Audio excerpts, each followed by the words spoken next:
yet have it, there is a crop circle in Oregon shown on CNN earlier in the day that is, I think, of particular significance, and a notch up from the one in Oregon that we have exclusive photographs of.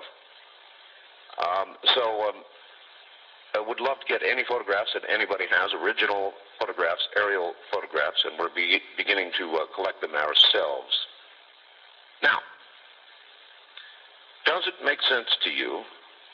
It certainly will. If one of these conspiracies that we are probably about to discuss, and there's some wild ones going around right now on the internet, I'll tell you, should come true. Well, all right, now comes Robert Anton Wilson. Robert, welcome to the show. Nice to be on your show, Art. Glad to have you. Over the months and even the last couple of years, Robert, everybody kept emailing me and sending me messages and faxes saying you've got to have Robert Anton Wilson on. And so finally somebody gave me a phone number and I got in contact with you, and here you are. Tell us a little bit about yourself. 31 books, that's a bunch. Who are you and what's your background? Well, back in the 60s, I was associate editor of Playboy for about 5.5 years. Oh, really? Then I started writing full-time. My first major work was Illuminatus, written in collaboration with Robert Shea. Illuminatus was a 3-volume comic, melodramatic science fiction trilogy with a lot of facts in it, so that most readers weren't sure how much was real and how much was fiction. And people are still arguing about it, and I enjoy the arguments very much because I'm not sure myself how much is true and how much is fiction. Well, that's too bad, because that was going to be my next question. So you can't settle that at all, then? Well, I have some opinions about it, but I'm not sure about some of the details. Oh, you wrote the book, so you grabbed some of it from mythology and rumor and conspiracy theory and all the rest of it, and just sort of wove it into some of what you knew to be true. Is that about it? Well, I was working for Playboy, as I said, and the Playboy Foundation, and deals with civil liberties cases. Oh, yes. And we were getting all sorts of letters from people who claimed the government was conspiring against them. And those that seemed reasonable were forwarded to the foundation, and sometimes they got some aid and legal counsel and so on. Mm-hmm. And the ones that sounded really crazy, I collected as interesting items of American folklore. And gradually it dawned on Bob Shea and me that if you put all the crazy theories together, you'd have a really fantastic novel. And so that's how we got to write that. And it's very hard to say which theories are really crazy, because some of the craziest ones turn out to be the most plausible. Yeah, I know. That's what I've found, too. People tell me things on the air, and I turn my nose up at it, and 2 days later it turns out to be true. I have egg on my face. Yeah, what the hell is the Illuminati? Well, it means it's all sorts of things.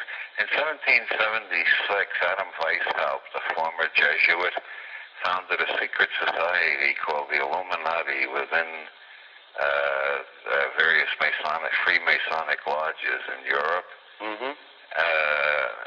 Some people think that was the beginning of it, but some who have studied the subject at great length think that was only the revival. They have traced the Illuminati all the way back through history to ancient Egypt and back to Atlantis. But whether Weishaupt started it or revived it, he had a secret society within a secret society, because Freemasonry is already a secret society. So when you've got a secret society within a secret society, you've got a pretty good mystery there. And there have been many theories about what the Illuminati was up to. Thomas Jefferson called Weishaupt an enthusiastic philanthropist. A lot of people have regarded him as the founder of communism, even before Karl Marx. Some think he was an atheist, some think he was a magician or a mystic, some think he was a fascist, some think he was a Democrat. He was trying to found a democratic society in Europe, just like the one we founded in this country at around the same time. Whatever he was up to, he managed to create enough confusion that everybody can make up their own theory about him. The Illuminati was banned by the Bavarian government in 1786, and then according to most respectable historians, it ceased to exist. According to a lot of others who are not so respectable but more interesting, it is continued underground under a variety of different names. All right, well, this still does not tell me, though, what they're all about. I mean, are they some sort of string pullers behind governments, or what is the theory? Well, there's not one theory. There's a variety of theories about them. Uh-huh. One theory is that they are black magicians, Satanist monsters. They're serving the devil. Another theory is that they are conspirators who want to take over the world, and they're working in cahoots with the international bankers, and they produced all the wars and revolutions and ups and downs of the last 200 years as part of a big plan to form one world government with themselves at the head of it. Another theory is they were mystics working to liberate the human mind from superstition and ignorance. Well, how do they do that when they're part of that themselves? Well, that's the thing. Jefferson said if they were in America, they wouldn't have had to be a secret society. But in Europe, the only way they could preach democracy was in a very secretive and underground way. Jefferson thought they were Democrats. You see, there's a wide variety of opinions about it. All right, you and I share a recent event. Where these things spread most readily is this wonderful place known as the Internet. And I love it. We have a big presence on the Internet, as a matter of fact, big website. But I was sick, Robert, for about 3 days. This was months ago. And somebody out there decided to write my obituary and put it on the Internet. And by the second day, I mean, I just had the flu. That's why I had the flu. You know, I was taking a few days off. I was pretty sick. And I began to get calls from affiliate radio stations all over the country, as far away as the Virgin Islands, saying, "Oh my God, Art's dead." And they wrote a very reasonable-sounding obit for me. You know, who survives me, what I had done, my background, that sort of thing, and I was dead. Man, I was dead. I'm telling you. Once I spent half the time groggily on the phone because I was sick, trying to assure my affiliates that I am not dead. And I think that happened to you, didn't it? Yes, a couple of years ago, I think it was 92, somebody put a fake story out on internet. It was supposed to be from the Los Angeles Times. Uh-huh. And it said I was found dead of a heart attack. And it got my age wrong and the number of children wrong. But it did get the number of books right. And as soon as I started denying it, the internet being a lively place, then more eldritch theories came forth. It was claimed that the CIA had killed me, and I was replaced by an android that imitated me. Uh-huh. So people who said they saw me giving lectures in various places had been deceived. It wasn't the real me. It was a very clever imitation. Well, what else are they to say when you make an appearance? Well, they may be right. I've read, Phil Dick was a great science fiction writer and a friend of mine. Mm-hmm. He pointed out a perfect android to replace somebody would think they were that somebody because they'd have all the memories and all the same impulses and intellectual activities as the person they were replacing. The really sad thing is we're getting enough technology to where that actually soon, if not now, may be possible. Well, there was a chap back in the 80s, I don't know if he's still putting it out. He used to have a conspiracy newsletter, a fellow named Peter Beater, of all things. And he claimed the Soviet Union, who was still the number one enemy in those days, they were killing American politicians one by one and replacing them with androids. And all I can say about that is if my name was Peter Beater, I'd probably be a little weird by the time I got out of high school. Well, as I look at the political scene today, I'm not sure I might not glom onto that one myself.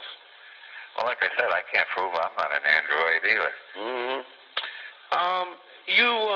Your background is kind of interesting. You worked for Playboy. Did you know Larry Flint? I only met Larry Flint once. Mm-hmm. And I can't say anything about him. It was a very short meeting. Didn't see much of Hugh Hefner either when I was working for him. Is that right? I saw the movie on Larry Flint here recently, and I thought it was quite good, really. I thought it was an excellent movie, and I'm glad it got at least one Academy Award. It got a couple of nominations. I think he's the great hero of free speech. He managed to offend everybody, including me. And I think that's a marvelous achievement, to offend so many people and to get upheld by the Supreme Court. Bob Guccione's publication presently would like to interview me, and so Hustler's Bob Guccione. So I thought about it, and I said, I'll tell you what. You tell Bob Guccione he comes on my program and does an interview for me, and I'll let you interview me.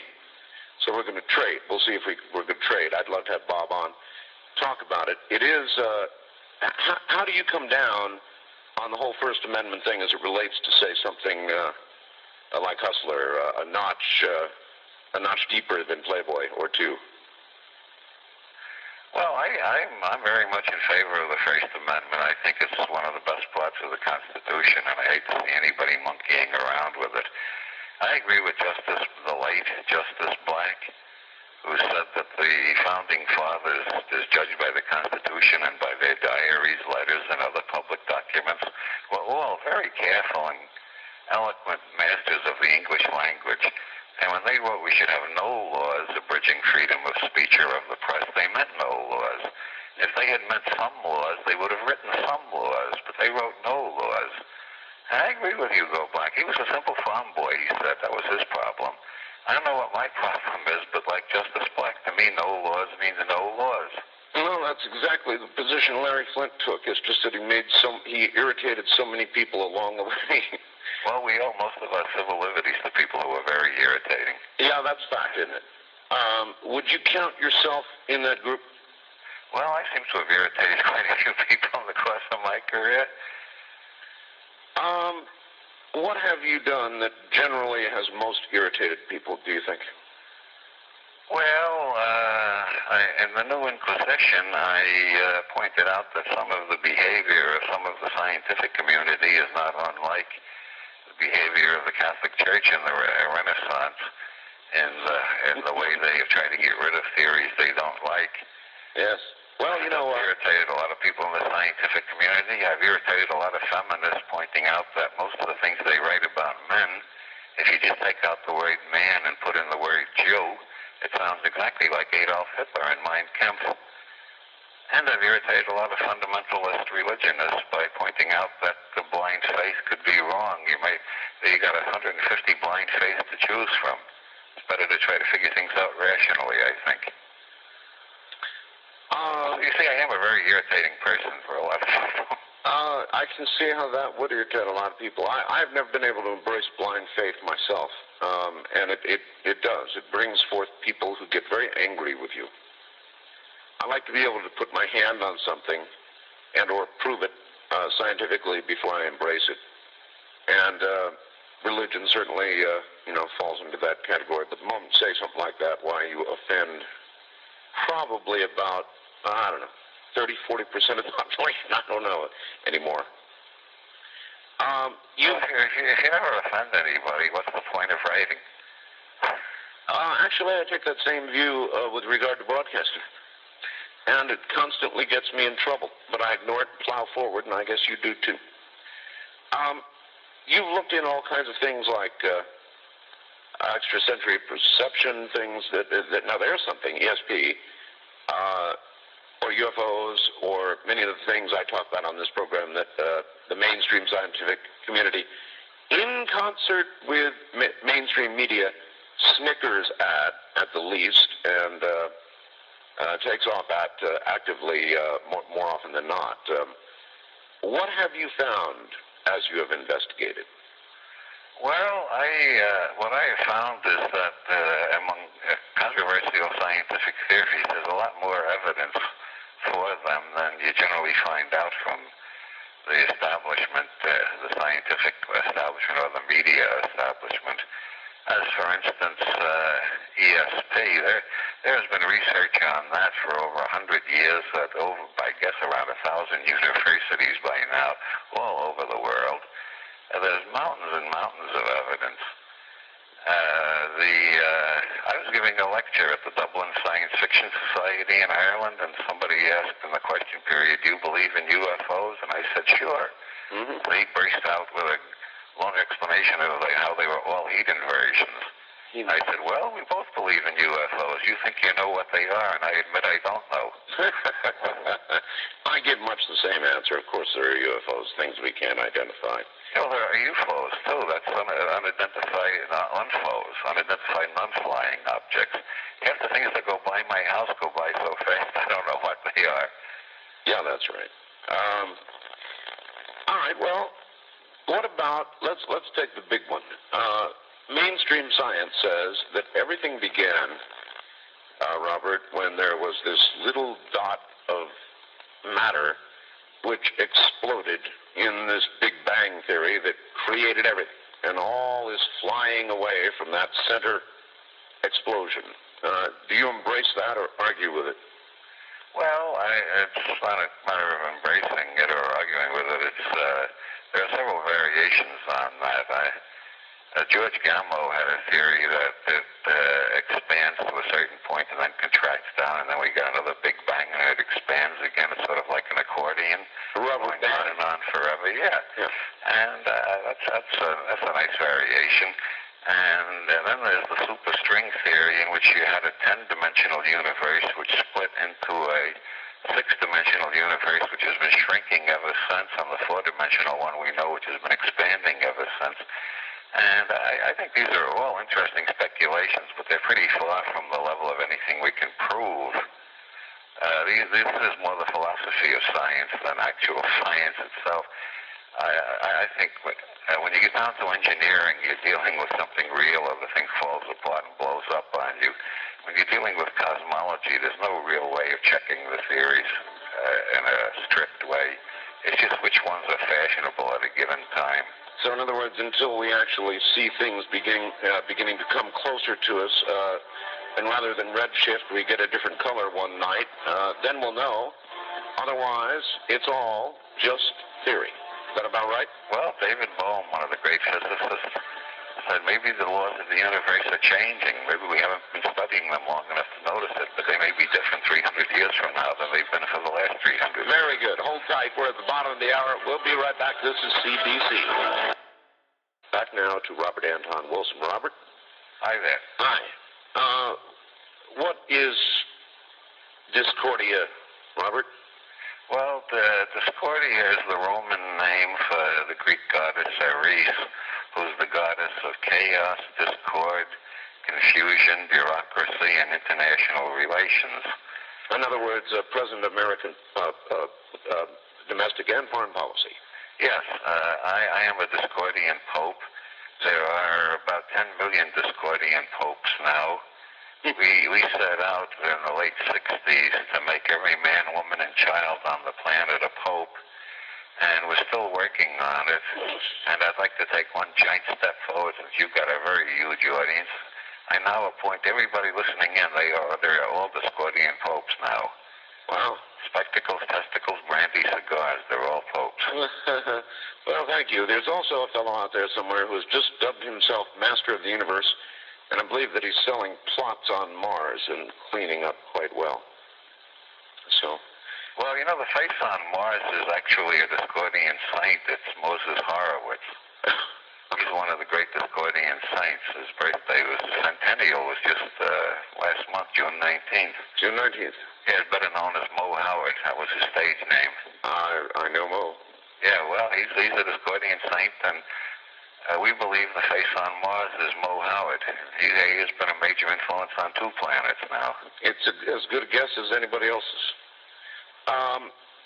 Listen, there is something happening right now coming back to the internet. Let me read you a Reuters story. This one is apparently valid. It says, police were put on heightened state of security Wednesday after city officials in Atlanta received an FBI warning of threats to the municipal water systems in Atlanta and other U.S. cities, according to the mayor there. Now they're saying they have no reason to believe there might be any validity, but this is now something that's been running around on the internet threats of plague, threats of plague being carried in body cavities from Iran or Iraq into U.S. cities, and threats of water supplies. My gosh, I've got Atlanta, Dallas, Tampa, Kansas City, all kinds of places mentioned here in rumors, and now this mainstream Reuters story. Somehow, all of this discordant information has amassed itself into the mainstream media, and I've got a Reuters news story here. Could there be anything to all of this? What do you know? Well, I know that some people from that part of the world were convicted of blowing up parts of the World Trade Center. Yes. So, I mean, there are Islamic movements. I don't want to put down Islam as a whole, but there are movements within Islam that are capable of this type of thing. I don't think they're capable of hitting a whole bunch of cities all at once. There's not that many of them, and they're not that well organized. Besides, the IRA has recently adopted the technique of making hoax phone calls announcing bombs when they don't have bombs. Once you set off a few bombs, the police can't afford to ignore any threat you make. And once you've blown up the World Trade Center, they can't afford to ignore any other threat you make. So they can pull into endless hoaxes, which will tie up police departments, create confusion, and it generally bollocks up our whole system here without actually having any real germs at all. Although they are capable of getting together enough, I suppose, to hit one city or two. And that's really all. I'll wait and see, though. I'm not going to get all hysterical about it just because there's a rumor to that effect. And that's really all they would need to do, though, as you point out, is to hit one and threaten many. Yeah, that would, it's doing pretty well for the IRA, that technique lately. Is the world, in your opinion, as you look at it generally, headed into a period of anarchy, chaos, more, or are things beginning to straighten out a little bit? In other words, which direction do you see it going in presently? Well, I see it heading towards increasing chaos in the sense of unpredictability. If I could just take a minute to explain that.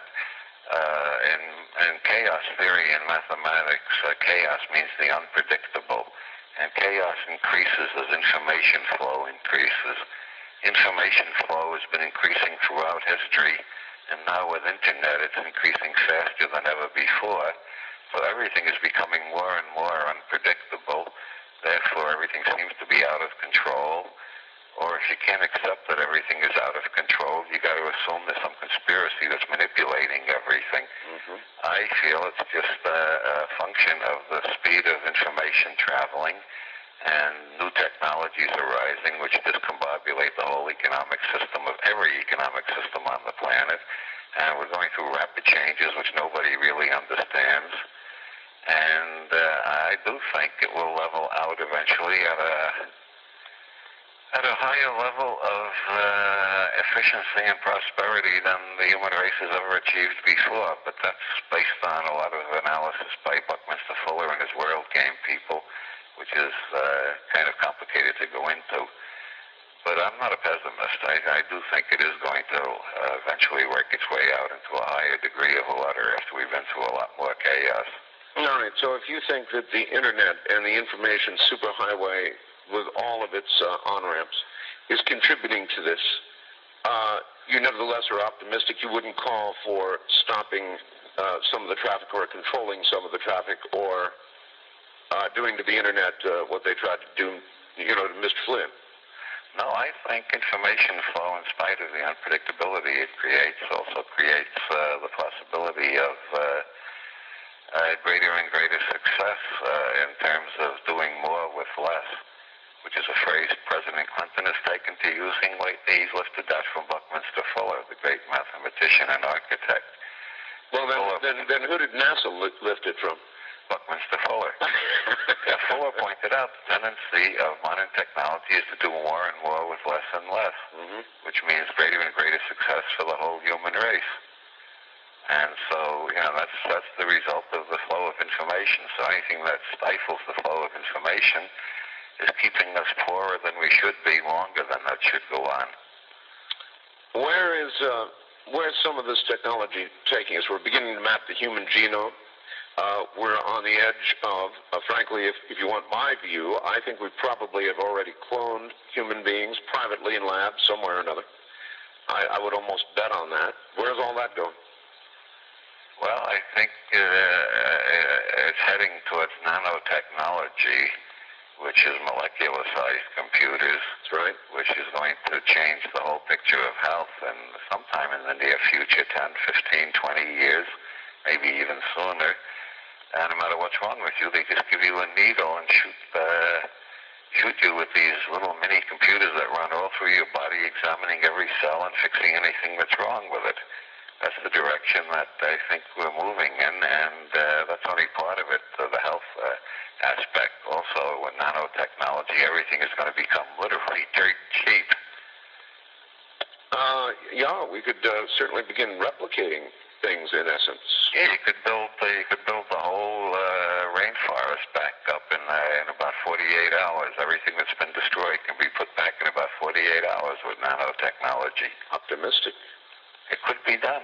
Or they might even get us to the position with regard to health where we become immortal. Well, I know a lot of people think that's a distinct possibility. The problem for me with that is that if they achieve it in 30 years, I'll be 82, and I'm not sure I want to be frozen there. Well, if you want to follow this line of thought, if we get to the point where we can stop aging, then we're very obviously the next step. Well, we understand that much. The next step will be to start reversing it. Well, that might be all right. So at 83, you'll be younger than you are at 53. That might be all right. Wouldn't be bad at all. It is an unusual world ahead.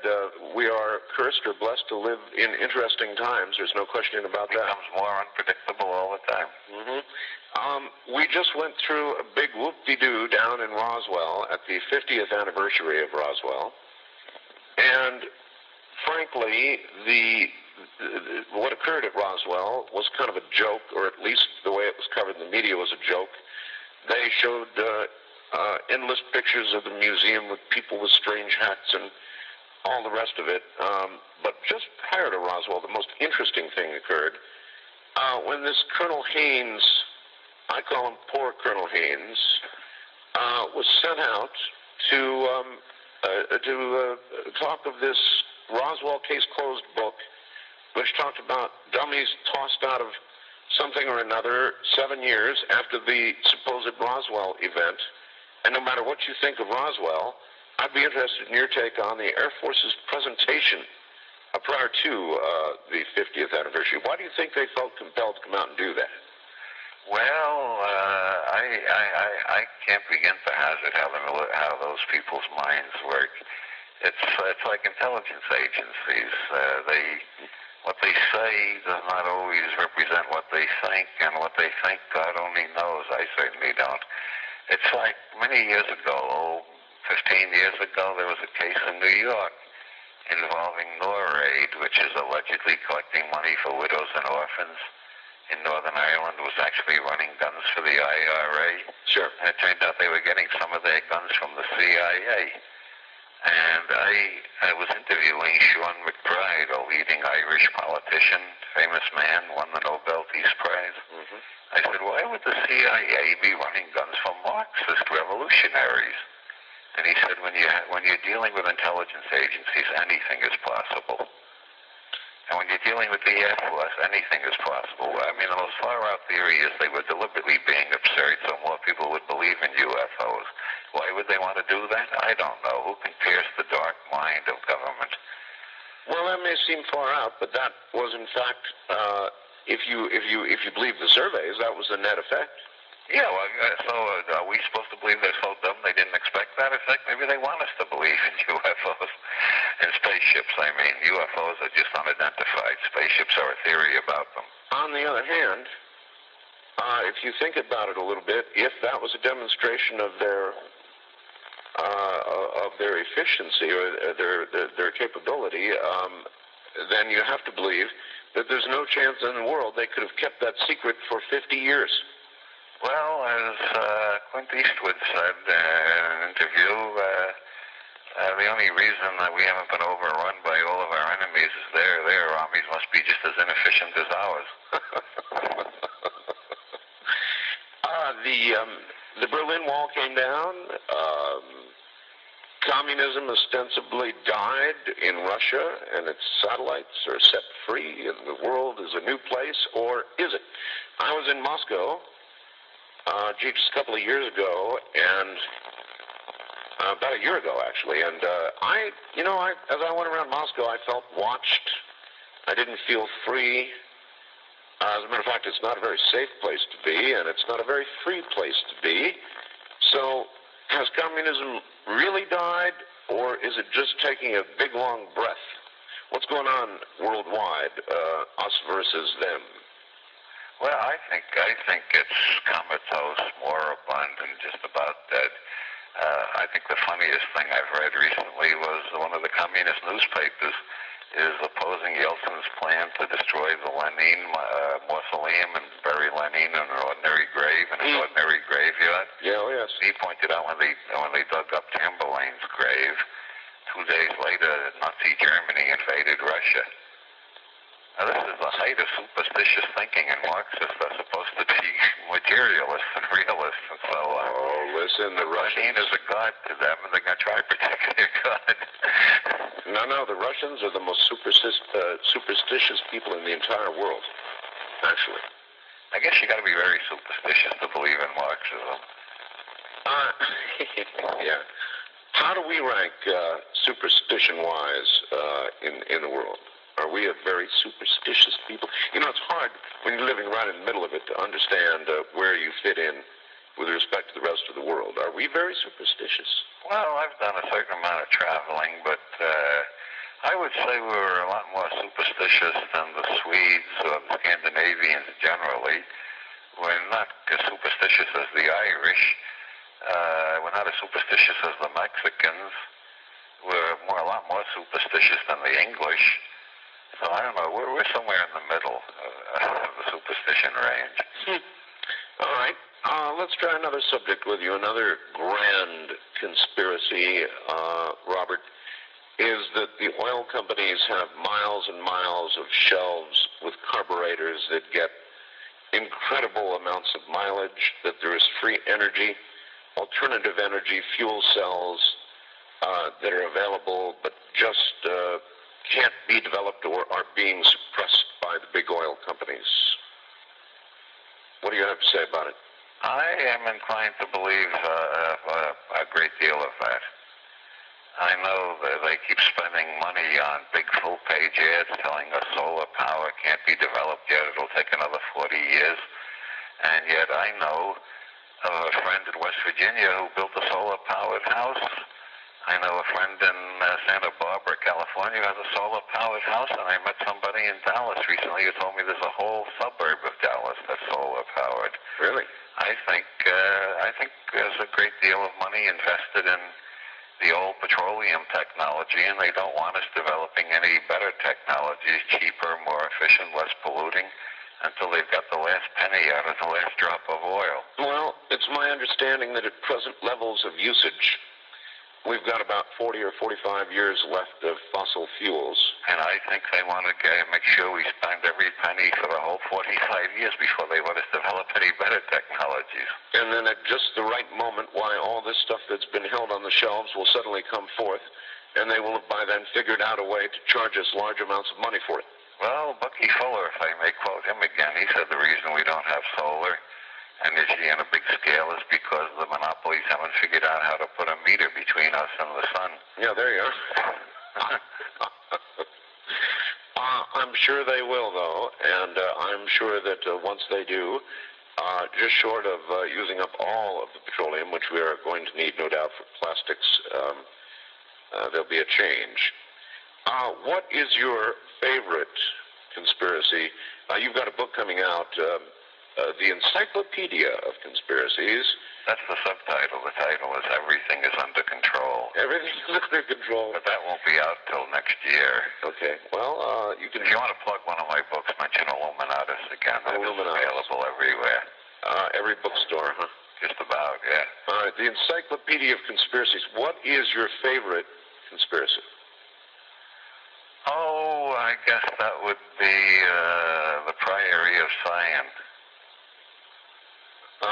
You're going to have to run that one by me. Well, that's pretty complicated. That's why it's my favorite. I see. There's a group of French aristocrats who definitely exist and definitely belong to an organization called the Priory of Sion. Mm-hmm. And according to my research, they have helped and maybe even written some of the books exposing them. But every book exposing them has a different theory about what the Priory of Sion is all about.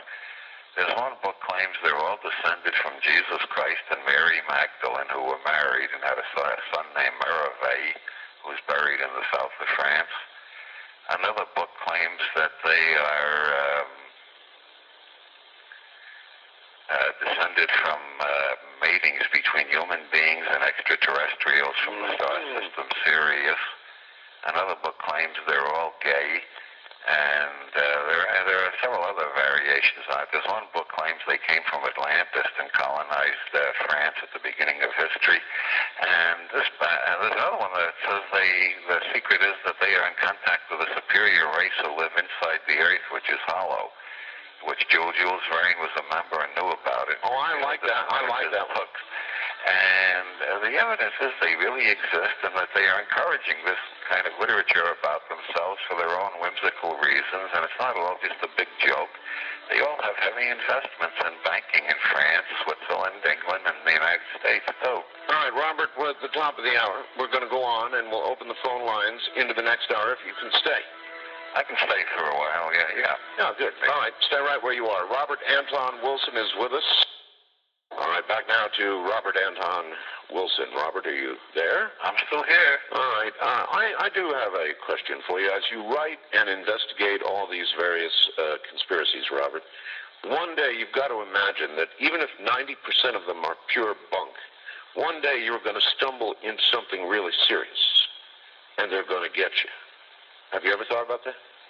Oh, yeah, around 3 in the morning sometimes I get thoughts like that. Like when you hear noise outside or something? Yeah, well, that's one of the risks of the profession. But actually, even if you don't write about conspiracies, most writers, no matter what they write about, they get a few crank letters every year threatening them. So it's just part of it happens to golf pros, it happens to tennis stars, it happens to anybody who gets moderately well known.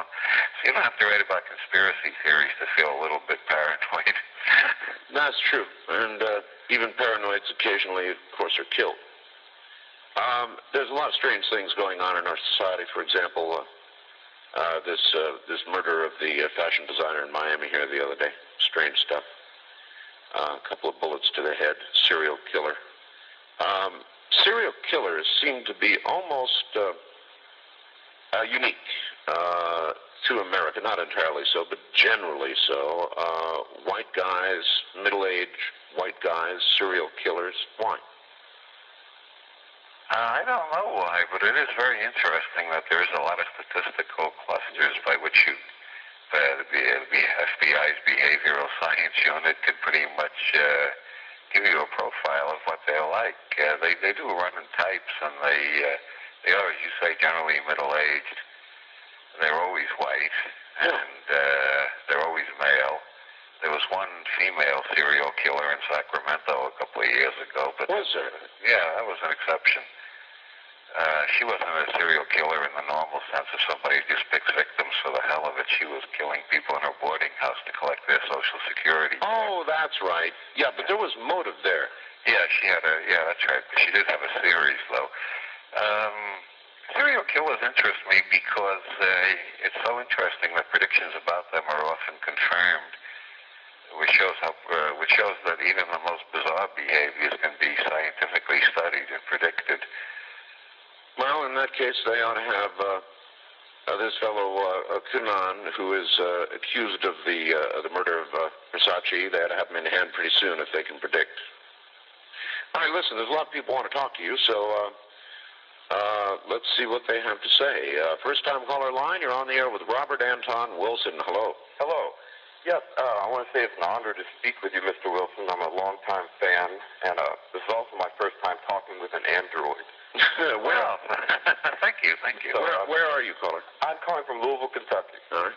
And I recently, up until last year, I guess, was a cognitive science researcher, and I can say that many people in the cognitive science, artificial intelligence community read and admire your books. My specialty was computational neuroscience.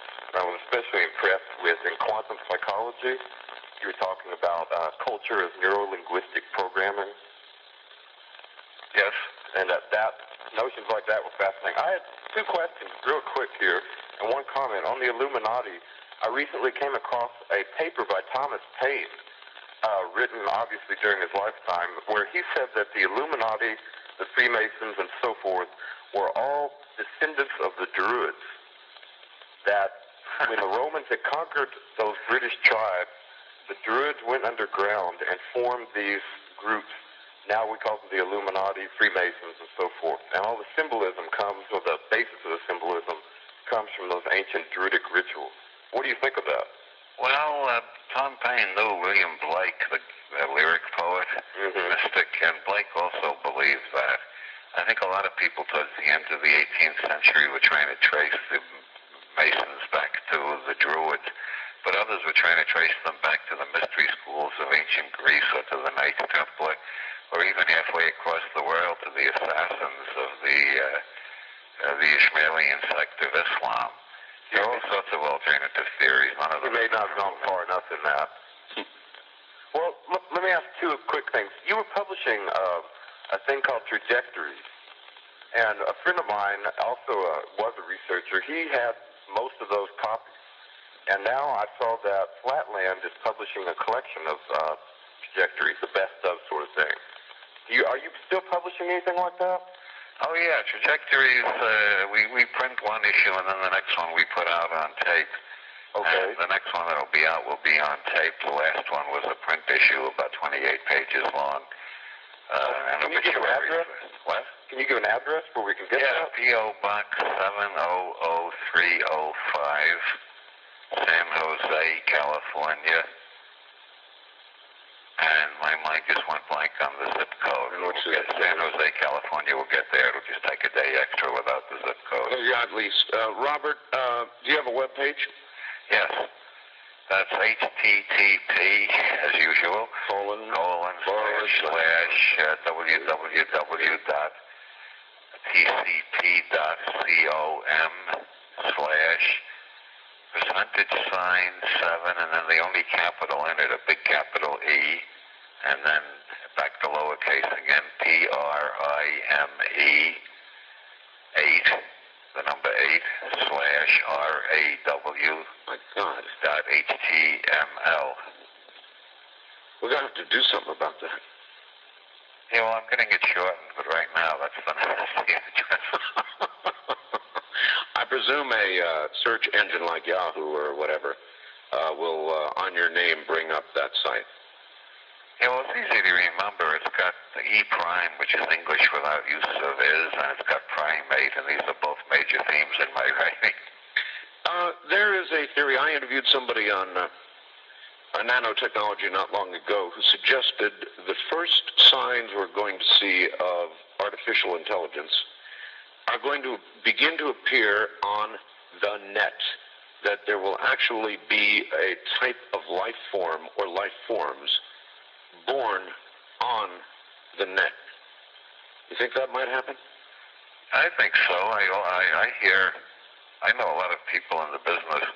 I live right over the hill from Silicon Gulch, and I know a lot of them get very science fiction-ish, and they say signs of intelligence and growth are beginning to appear on the net already, like there's a mind there separate from the individual minds that are making it work, like the minds are blending into a super mind. I don't know whether I believe that or not, but it is believed by people who really work in the field all the time. Well, I know that it's doubling every few months now. It's beginning to become an entity of its own. Now, maybe that will spur an eventual life form. I wore a funny little T-shirt last night that somebody sent me. It said www.getalife.com. And I thought it was a riot, so I wore it, and somebody called me, or actually faxed me mid-show and said, guess what? There is such a site. Doesn't surprise me. Wildcard Line, you're on the air with Robert Anton Wilson. Hello. Good morning, Art. Good morning, Mr. Wilson. Good morning. Morning. You'll have to excuse me. I'm really nervous. I never thought I'd be on the phone with the man who's impacted my life more than anyone I've ever known. Thank you, Mr. Wilson. I've got two quick questions. Is there a CD-ROM plan for Reality is What You Can Get Away With? Not yet. Excuse me? I'm sorry. Not yet. Not yet? There is option on Wilhelm Reich in Hell that may be coming out as a video, but that's option that hasn't started production yet. Okay, and my other question was, there are several books that I can't seem to find. About 6 of them. Do you have some that just are out of print right now, or are there any plans to put them back in print? There are only 3 that are out of print. That's the historical novels. Okay. And the others are all in print. The historical novels, is that like The Widow's Son and The Earth Will Shake? And Nature's God, yes. Oh, okay. Well, great. I appreciate it, Art. And thank you, Mr. Wilson. All right. Take care, sir. How many books have you sold? 30 books in print. How many have you sold? I'm not sure. My agent wrote several years ago that my worldwide sales had reached 500,000. That's not all the books together, but that was several years ago, so it's probably close to 1 million now, I guess. So a bunch. But that's over a period of a couple of decades. That doesn't mean I got $1 million.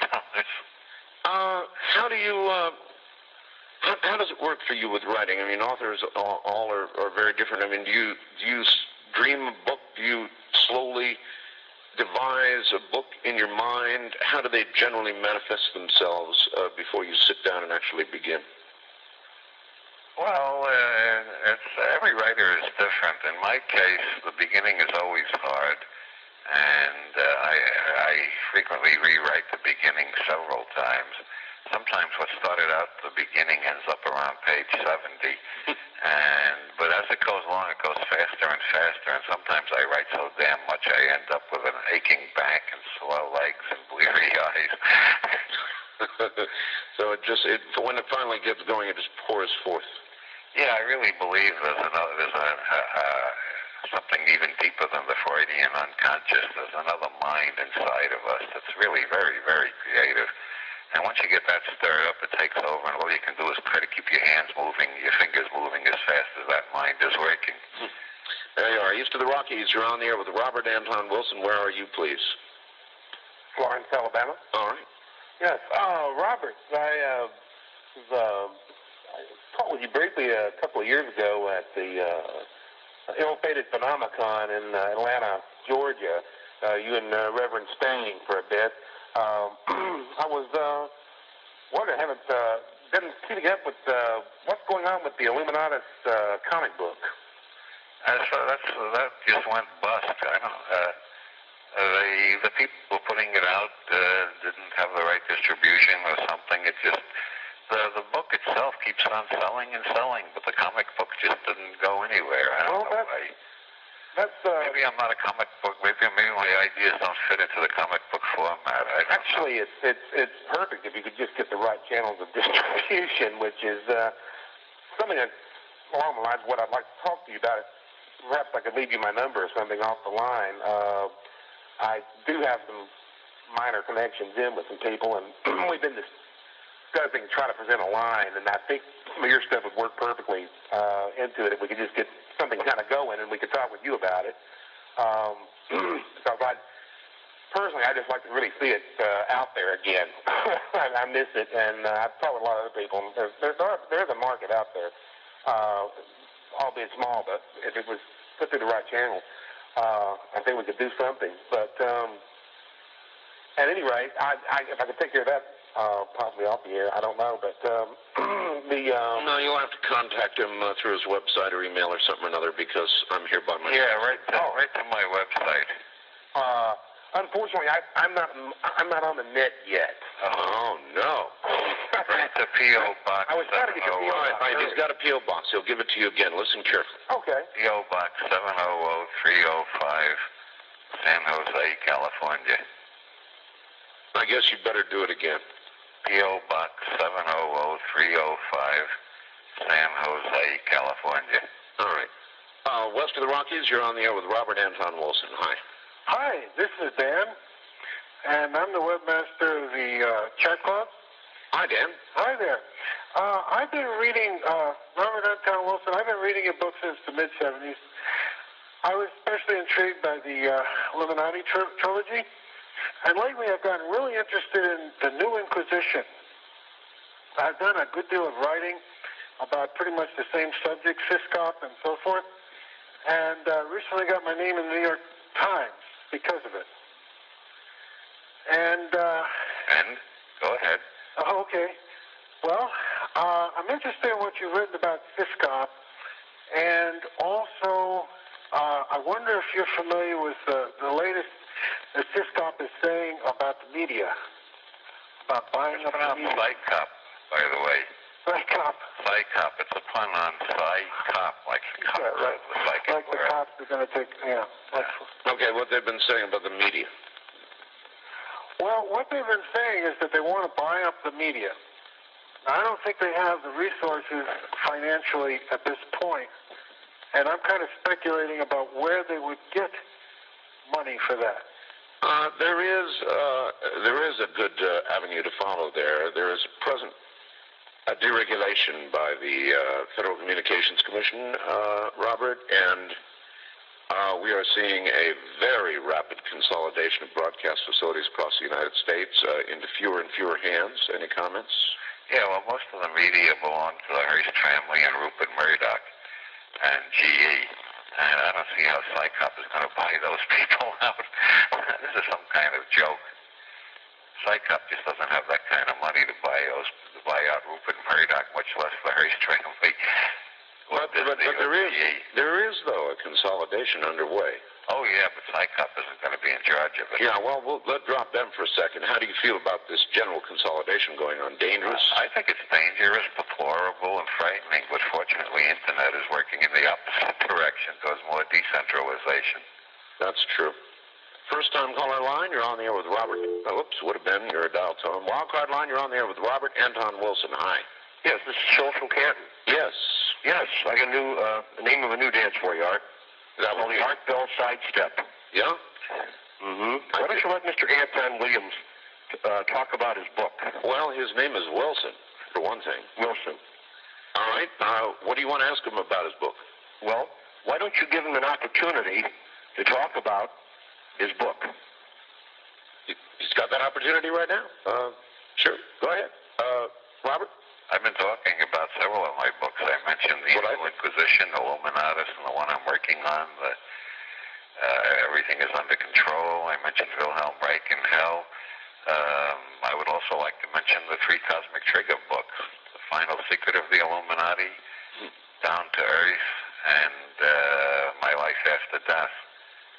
Those 3 are all about my investigations of secret societies and occult conspiracies, and the reports of my own death, and art forgers and hoaxsters, and the difficulty of telling when you're dealing with a hoax and when you're dealing with a miracle. And I think those are my 3 favorite books, the 3 Cosmic Trigger volumes. Are there any, you said delineating between a hoax and a miracle, are there any things that you can cite as probably genuinely miracles? That's a very good question. In one sense, I think everything is a miracle. In another sense, there are things that are absolutely extraordinary, like and I'm not a Catholic, the events at Fatima connected with the miracles of so-called Our Lady of Fatima. Oh, yes. There were 30,000 witnesses on the scene for the last set of strange events, and there were about 100,000 more who saw some of them from a distance. And that involved things like UFOs, and the sun seemed to move closer to the Earth temporarily, and flower petals fell out of the sky. I wasn't there. I don't know what happened. But I just can't believe the dismissive view that all 100,000 people were hallucinating. I don't know what was happening there, but I think it's very, very interesting, whatever it was. You've seen the image of Mary on the building down in Clearwater?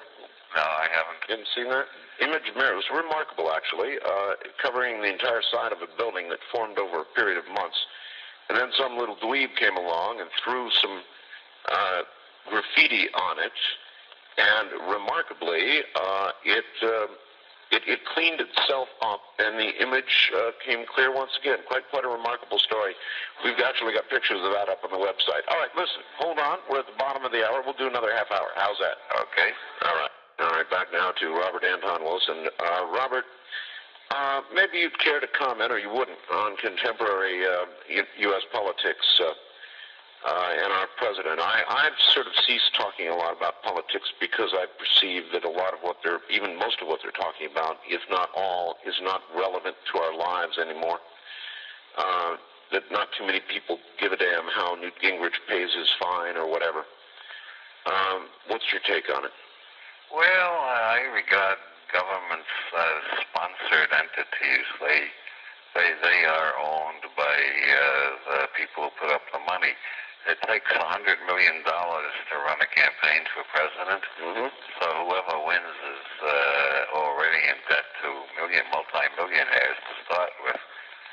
And so it's not who's the president that really matters. What matters is who has the money. That's really what controls the modern world. That's right. I think Senate seats go for about 20 million on average. Also, there's a controversy going on now. This ought to be right down your alley. They just tested the gun that James Earl Ray supposedly used. And at best, it is inconclusive, or maybe it wasn't the gun. What do you think? Well, I am very impressed by that, and I'm also impressed by the fact that every surviving member of the King family believes there was a conspiracy and that Ray was framed. If the whole Kennedy family came out with something like that, I'd be much more convinced there was a conspiracy in Dealey Plaza. I don't think the whole family can possibly have gone nuts all at once. So you generally subscribe to the fact that he's rotting away in jail, soon to die, and then we'll simply never know. It'll be another one that goes in the files of never to be heard from again. Maybe that'll happen, or maybe this will be the one that blows up the whole cover-up system, and a whole lot of the truth will start coming out. Okay, back to the phones. West of the Rockies, you're on the air with Robert Anton Wilson. Hi. Hello, Mr. Bell and Mr. Wilson. Yes. Hello. Where are you, dear? This is Chantel, and I'm calling from Portland, Oregon. Okay. And I'm an indulger in the universal joke. Mr. Wilson, I know what I'm talking about there. My question is about the career design. Mr. Wilson, in your opinion, do you believe that the San Graal that they mention, and that's very important in their mythology, that the Templars were supposedly protecting, was the San Graal as in the Holy Grail, or the San Graal as in the lineage of Jesus Christ, the Holy Blood? I don't believe either. I think both of them are possible, but neither has been proven yet. Well, that's kind of what I meant. I think there are so many interesting theories about the priory that trying to choose between them is impossible because none of them have really strong evidence. They're all based mostly on bluff. Yeah, definitely. But they're trying to keep us interested, and I want to know why they want to keep us interested. Well, yeah, I've been studying them for a while, and it seems like they've suddenly popped up in sort of the underground mainstream, if you understand what I mean by that. They've been popping up all over the place, and the whole Arcade ego is popping up everywhere. And like you said, I'm wondering why, if they're actually perpetrating that, or if someone else found it and is perpetrating it, or what. But I find the whole mythos really interesting, and I find your writing really interesting and really helpful, and it's at least making people start to ask questions, and I appreciate that a lot. And same goes to Mr. Bell. All right, thank you. Thank you. Take care.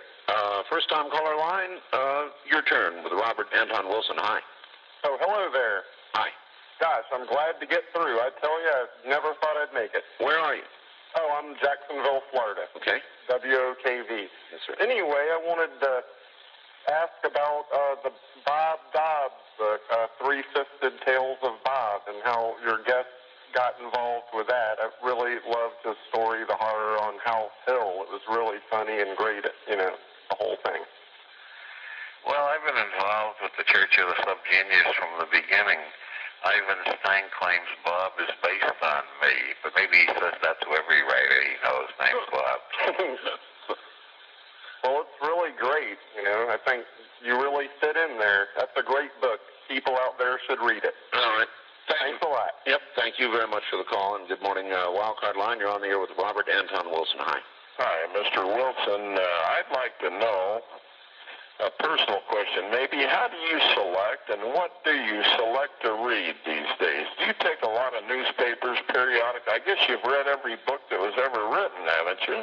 Absolutely not. Nobody can. I'm extraordinarily aware of my own ignorance.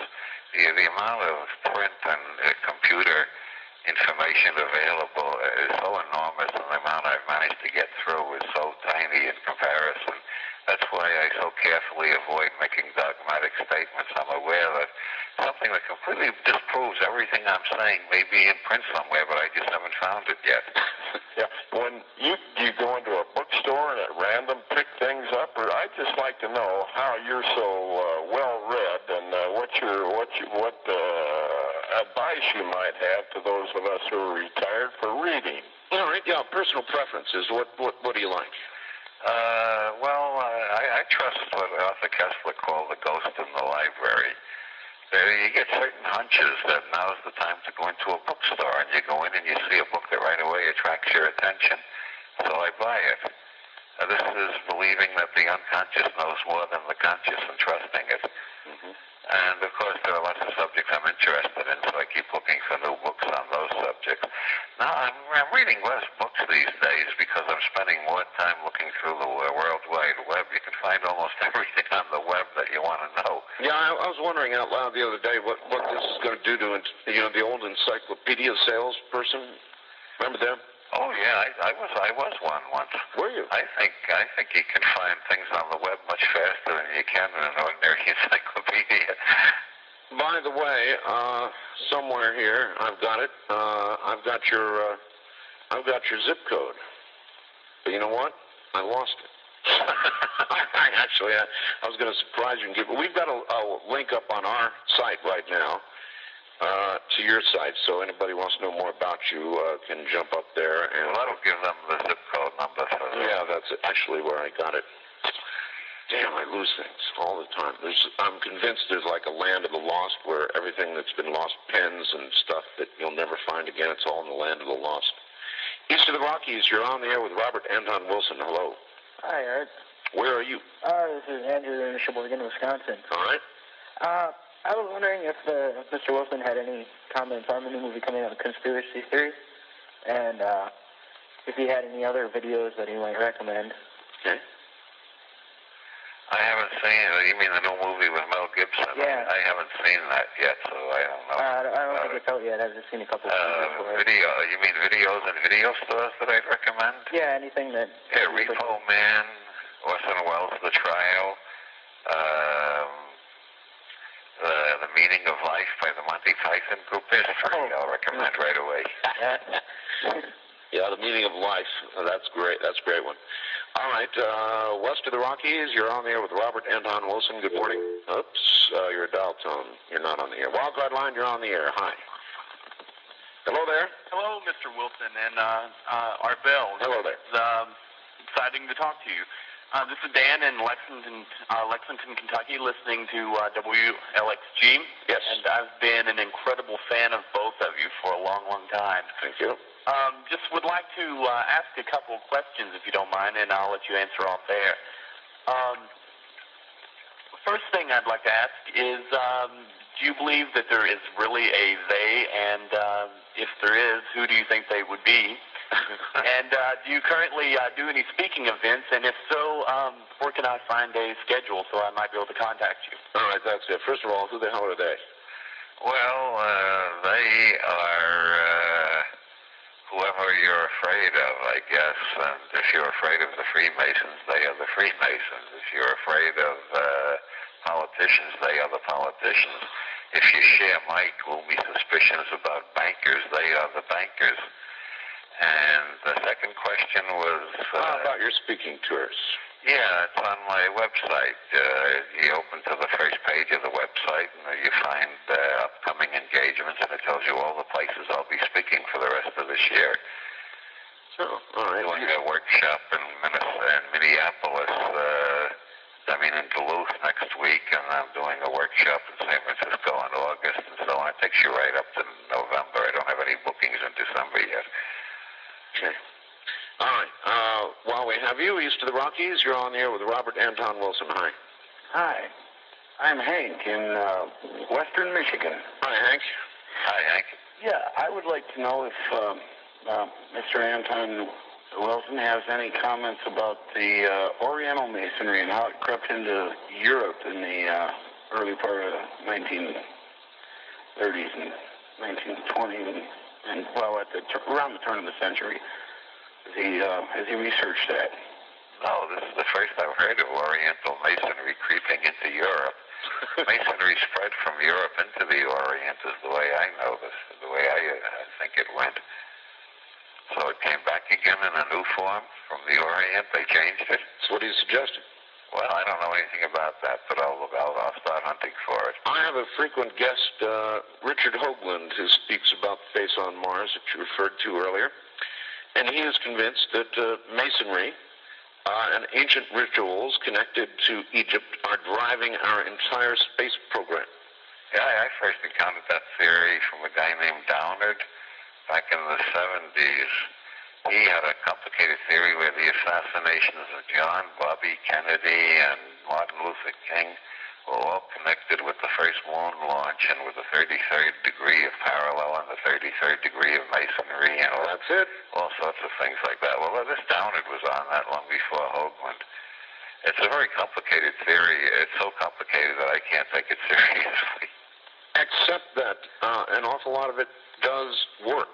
Now, and you've got to wonder whether they're dates put together, cobbled together to make it work, ignoring certain other ones, or whether it's a reality. It's probably ultimately right down your alley.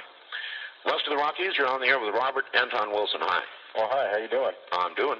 Hey, I was calling in regards to finding out about some books that you have. Do you remember a while back when you had a show and you were talking about crop circles and the magnetic stuff that goes on with the molecular structure of the materials? Yes. Okay. How can I get a hold of that? Well, I think some of the best writing is done by Linda Moulton Howe with regard to crop circles, so pick up one of her books. While we're on the subject, crop circles, pretty interesting stuff. Robert, do you have any views on it? They're increasing in numbers rapidly and have been since about 1990. A message from somebody or some sort of weird atmospheric something? I'm not sure. For a while, I thought there was something really profound going on. Then about 9 different groups of people confessed how different tricks they had used to make different types of crop circles, and I got more suspicious. But it doesn't seem that hoaxes can explain all of them. They're all over the world, and they're coming faster and faster, so I'm back to just being puzzled again. Yeah, that's me too. Increasing now in this country, as a matter of fact, rapidly. East of the Rockies, you're on the air with Robert Anton Wilson. Hi. Yes, I'd like to ask Mr. Wilson about the Tesla conspiracy. The what? Tesla conspiracy? You mean when the government... Tesla? When the government moved in after his death and yes. took everything away. Plus about him going to the forest, or the rainforest, supposedly with a bunch of group of scientists. No, that one I don't know about. I don't know about that either. I do know that Tesla made $1 million before he was 30, back in the days when $1 million was a hell of a lot of money. He was a very brilliant engineer, very good technician. He had over 100 patents, and all of his later work was ignored. Nobody would finance it. And I think it was because, as he kept saying, it would make energy available to all at very cheap prices, practically nothing. And I think there are people who don't want energy available to the whole human race at low prices, practically nothing. What are your views on money? You just mentioned money. Ted Turner once said something that's always stuck with me. He said, having this much money and this much success, he said, it's kind of an empty bag. Oh, I don't know. I like money. I think money is wonderful stuff. I'd like to have bags and bags of it. Lots of bags of it, huh? Well, do you? Not quite. Okay. These are the Rockies. You're on the air with Robert Anton Wilson. Hi. Hi, Art. I'd like to ask your guest, a conspiracy that I firmly believe is backed up with facts is that Pope John Paul I was murdered by members of the P2 to cover up a huge scandal that is still playing out involving the Vatican Bank. And I believe that the man was poisoned. You know, the Vatican would not allow an autopsy on the body. That's right. And it was just so sudden, and there was a series of false statements about the man's past health and all kinds of other things. Yeah, a lot of people believe that. What about it, Robert? Well, I'll tell you, I've read a lot about the P2 conspiracy. I believe that they used the Vatican Bank to launder drug money. I believe they had a loop between the Vatican Bank, Banco Ambrosiano, and the World Finance Corporation in Miami, which was connected to the CIA's drug and gun business down in Costa Rica. And I think they were into all sorts of illegal activities. Several of them have been convicted. A few of them died under mysterious circumstances while under indictment. Right. I don't think the evidence that they killed the Pope is absolutely convincing. Although it wouldn't surprise me if they did. They were quite capable of that. All right. First time caller line. You're on the air with Robert Anton Wilson. Hi. Hello there. Going once. Going twice. Gone. Wildcard line, you're on the air with Robert Anton Wilson. Hi. Hello. Hello there. Yes. Is it possible that turn your radio off, sir? You're confused. You're listening to your radio. Turn it off. Yeah. Okay. Is it possible now? You were going to say something. Is what possible? Hello. Hello. Well, he apparently has gone off the side. All right. Let's try it again. Okay. I thought I was far enough away from it. Is it possible that by design that if to conquer something is to divide it, that this democracy that we take as such a blessing is actually a means of keeping us divided at each other's throats rather than united and empowered? Well, I secondly, don't think democracy was designed with that idea, but I do think that a lot of ideas that are widely spread in the media are intended to divide us. And also, did I hear you mention Wilhelm Reich? Yes, I mentioned him a while ago. I think Reich has never received a fair hearing from the scientific community. I think The Murder of Christ by Wilhelm Reich is one of the most profound books I've read. Yeah, I agree. That's one of his books. Regarding martyrdom or smarterdom. All right. That's about it. All right. That's it then. East of the Rockies, without much time, you're on there with Robert Anton Wilson. Hi. Hi, I'm calling from Duluth. Yes, sir. And I guess I have a couple things. First of all, you mentioned you're coming to Duluth, and I'd like to know when and where. From the 23rd to the 27th, I will be one of the speakers at the Neurolinguistic Programming Seminar at Black Bear Hotel, which is not in Duluth. It's outside Duluth. No, I don't want to scare you about coming to Duluth, but Duluth has a celebrity curse. Elvis, Kennedy, the Edmund Fitzgerald sank after leaving Duluth. Buddy Holly died in a plane crash 3 days after leaving Duluth. Well, kind of a strange thing, but maybe you shouldn't be going to Duluth. No, I've been there before and came back safely, so I'm not going to worry about it. There you are, caller. Thank you. All right, thank you. Robert, I could give you more time, but you probably want to get to bed or something, huh?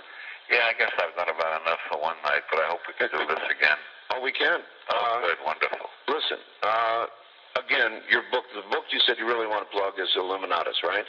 Yes, that's the easiest one for most people to find. Walk into any bookstore, that kind of deal? That's right, yes. And if they look at my website, they'll find a whole list of my books they can buy directly from me at a lower price than the bookstore prices. Oh, really? Yes. Do you ever autograph books with people? Yes, sometimes. Sometimes. All right, let's do it again sometime, my friend. Okay, let's. Thanks. Thanks a lot. See you later. Yeah, take care. Robert Anton Wilson, and there's a lot we didn't get to, so we will have him back, obviously. A lot of you wanted him on. You asked for it. You got it. Another person, I should tell you, tomorrow night, by the way, Danyon Brinkley, assuming he gets me his phone number. Danyon, you're supposed to be getting me that phone number if you're out there. Danyon Brinkley will be here, and he's really something. And let me tell you somebody I'm working on, actually, who wrote me a letter, and his name is Leonard Nimoy. So Leonard wrote me a letter. That was interesting, too, and he said, well, here's some stuff I've done, and I'd love to be on the show, love to talk to you, and then he forgot to give me a phone number, so I finally tracked that phone number down, and we're going to be lining up Leonard Nimoy for you shortly. That should be very interesting as well. So, there's a full moon out there tonight, you know. Have you seen it? All right, let's see what's in the news. The services for Gianni Versace are set for Friday, and he will be buried. They continue to seek actively Mr. Andrew Cunanan, who they believe is the serial killer that may have done him in. Officials said Friday Russia's troubled Mir space station has realigned itself back in the sun again, lights on. Most systems reconnected. Systems crashed Thursday when a cable was accidentally unplugged. Must have been a very bad moment. House Speaker Newt Gingrich survived another challenge to his leadership with what appears to be a purge. The Republican Party skirmish claimed a rising young conservative, Bill Paxton. And apparently, the way I get this is Newt Gingrich thought Ms. Paxton was trying to do him in politically, and so instead Mr. Gingrich did him in. Interesting. The Florida Supreme Court ruled the case of a man dying of AIDS, in a case of this man dying of AIDS, upheld a state law that bans physician-assisted suicide, so they're saying no. That's a very interesting topic. I very much am opposed to suicide. I haven't felt that way all my life, but, you know, for you, I'm not opposed to it. And by that I mean I would not begin to impose my moral beliefs or ethical beliefs, personal beliefs on you. I'm more of a libertarian. I wouldn't do it. I've got my own reasons why I wouldn't do it. But I think the government has no damn business passing laws and telling you what you can and can't do with your life. That's bull. There is a tropical storm named Danny hovering ominously now off the coast of Louisiana with about 60-mile-an-hour winds. Now, the problem here is that it's very warm water.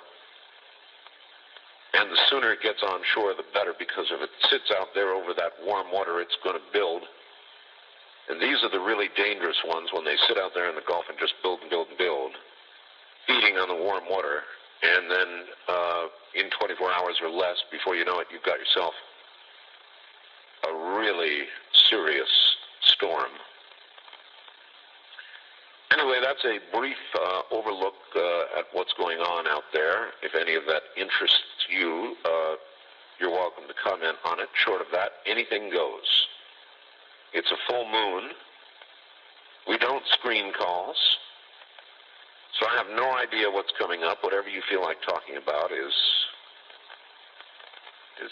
fair game. Here we go. First time caller line, you're on the air.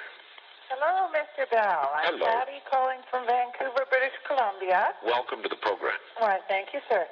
What do you know about witching for water? Have you ever heard that? I know quite a bit about it. I don't do it myself. My wife is a water witch, and she's a damn good one, too. She uses the forked willow branch? She uses, it doesn't really matter. That's just an implement. In the times I've seen her use it, she's used, coat hangers. It really doesn't matter. You can use anything. You can use a piece of wood. You can use whatever. I think the power emanates not from the implement, but from the person holding it. Oh, okay. See, I saw it as a kid. I saw my father do it. and very successfully, but I believed at the time that it was the Willow Branch that was doing it, not my dad. No, it was your dad. Okay, well, I have to say, I just started listening to your program, and I find it fascinating. Well, it's a little different, isn't it? And your topics are so varied. They are. I wouldn't have it any other way. Otherwise, how could I do 5 hours? It would be boring. I couldn't sit here and talk about the same thing. Exactly. All right, thank you very much. Thank you. Take care. That's right. It'd be so boring, wouldn't it, talking about the same thing every night? I just couldn't do it, so I don't.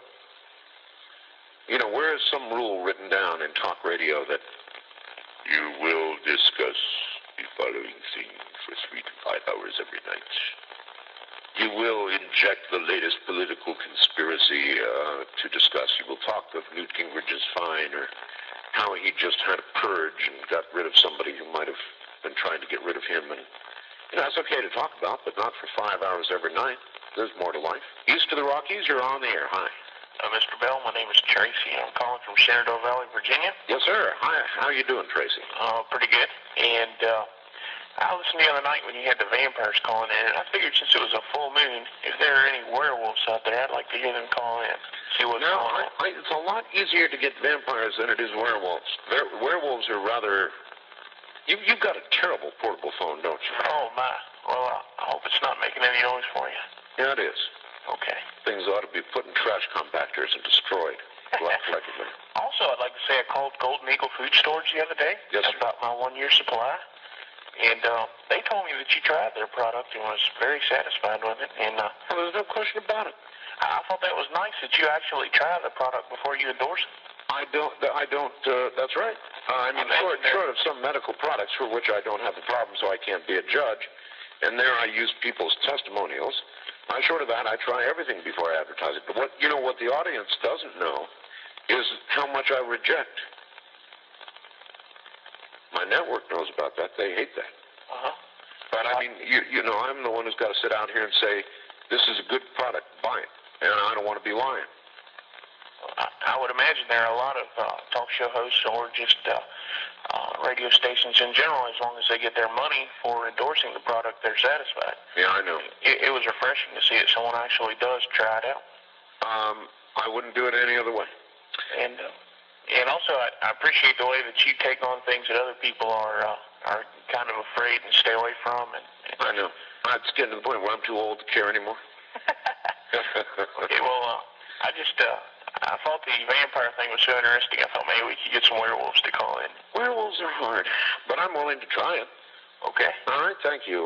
Werewolves are hard. Now, vampires are easier. Why would that be? Werewolves may be... any werewolves out there? I would like to interview a werewolf. I've interviewed quite a number of vampires, but I think never a werewolf. Which could be also construed to be a shapeshifter, huh? East of the Rockies, you're on the air. Good morning. Hello, is this Art Bell? It is. Yes. Who would this be? This would be Philip from Granger, Texas. Granger, Texas. And where's Granger, Texas, pray tell? That would be, I think, east of Colorado, around Texas. Central Texas. Central Texas. When you said Colorado, you meant Colorado, Texas? No, Granger, Texas. Okay, well, I'm confused. Anyway, it doesn't matter. You're down there somewhere. How you doing? Good. I'd like to know, what's her name? Evelyn Zelinsky? Paglini. Paglini. Yes, my witch. Yes, that was one of your best shows. You like that, huh? Yes. You should see the reaction I got to that. Oh, I see. I'm a blasphemer. I'm going to burn in hell. And so is she. I see. You can imagine that, can't you? Yes. As a reaction. But you know what? Yes. I don't care. I wanted to interview her, and so I did. Oh, that was one of your best shows. Well, that's one reaction. I appreciate that, but some of the other reactions, as you might imagine, were horrific. People were horrified. How can you talk about witchcraft on the air? What's the matter with you? Don't you understand what's going to happen to your soul? You're going to burn. I don't think so. I really don't think so. See, that's my personal belief system. I don't think so. I don't think exploration of ideas, belief systems, magic, whatever odd subject you might get onto is going to cause one to burn in hell. Not the God I know anyway. But see, he might be a different God than the one you know. The God I know, he just doesn't do things like that.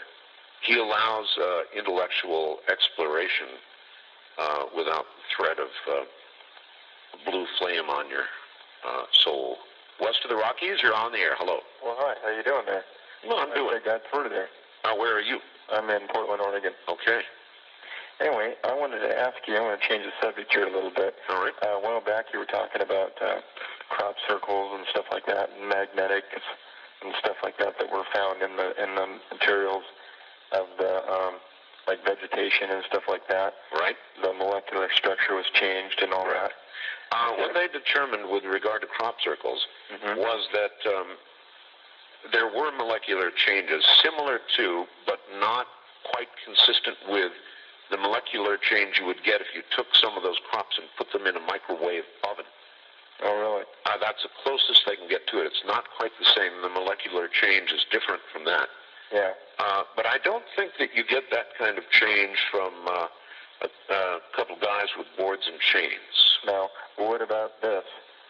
What about if they take a magnetic type field, change the frequency on it, and then did a bunch of things with it, and made a disc that was the same type of deal, like magnetics or something like that, and stacked them all up, and then rotated them. I don't know. What if they did? I'm not sure what you're saying exactly. Well, it would cause some kind of a magnetic type situation to happen, and it run at a different frequency, really extremely high frequency. I would assume it would cause something like that. Have you heard anything about that? I remember someone was talking about that. No, I think you need to refine your theory a little. Okay. Well, I mean, it's certainly an electromagnetic effect that may be taking place, but who knows what it's from or where it's from or how it's done. We don't know any of that. Okay. Well, didn't somebody got the idea or something like that? And didn't somebody go ahead and do something like that and spun it, put some discs on top of each other and spun them with like an electrical motor or something like that? And okay, you're talking about. Oh, okay, all right. Thank you very much. You're talking about Doug Ruby. And what Doug did was he wrote a book called The Gift, and we interviewed him the other night. In fact, twice now. Last time along with Linda Moulton Howe. And he spun crop circles, or the image of crop circles, to obtain a three-dimensional depiction of, well, actually a ship. And he thinks the more complicated crop circles, the ones popping up now, are basically designs for the system to drive that ship. And if you will look at the latest a crop circle that I put up on the site. I scanned some pictures and put it up on the site. You will see very clearly that what we've got appearing now here in America is very much like what appeared beginning in 89 or 90 in England, the very simplistic circles that would seem to be what Doug Ruby defines as the beginning of the learning process, or in other words, how you would, for example, teach an animal to begin responding. A dolphin was the animal he referred to. You would begin giving it simple hand signals until a line of communication was established.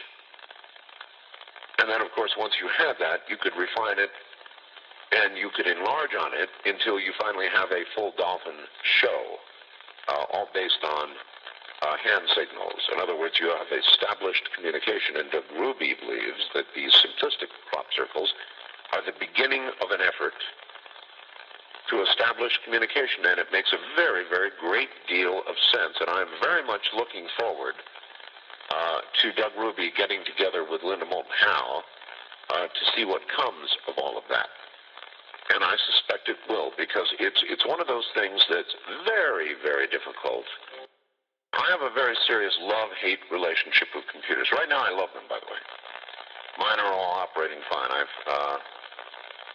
I had my last struggle, you may recall, I don't know, about a week ago, week and a half ago. And I am always of the view that I will either make it work or break it beyond all recognition. And I've done that any number of times. And so I appreciate the following Associated Press story. This comes from Issaquah, Washington. Hope I'm pronouncing that. Issaquah, Washington, is that correct? Associated Press. A 43-year-old man was coaxed out of his home by police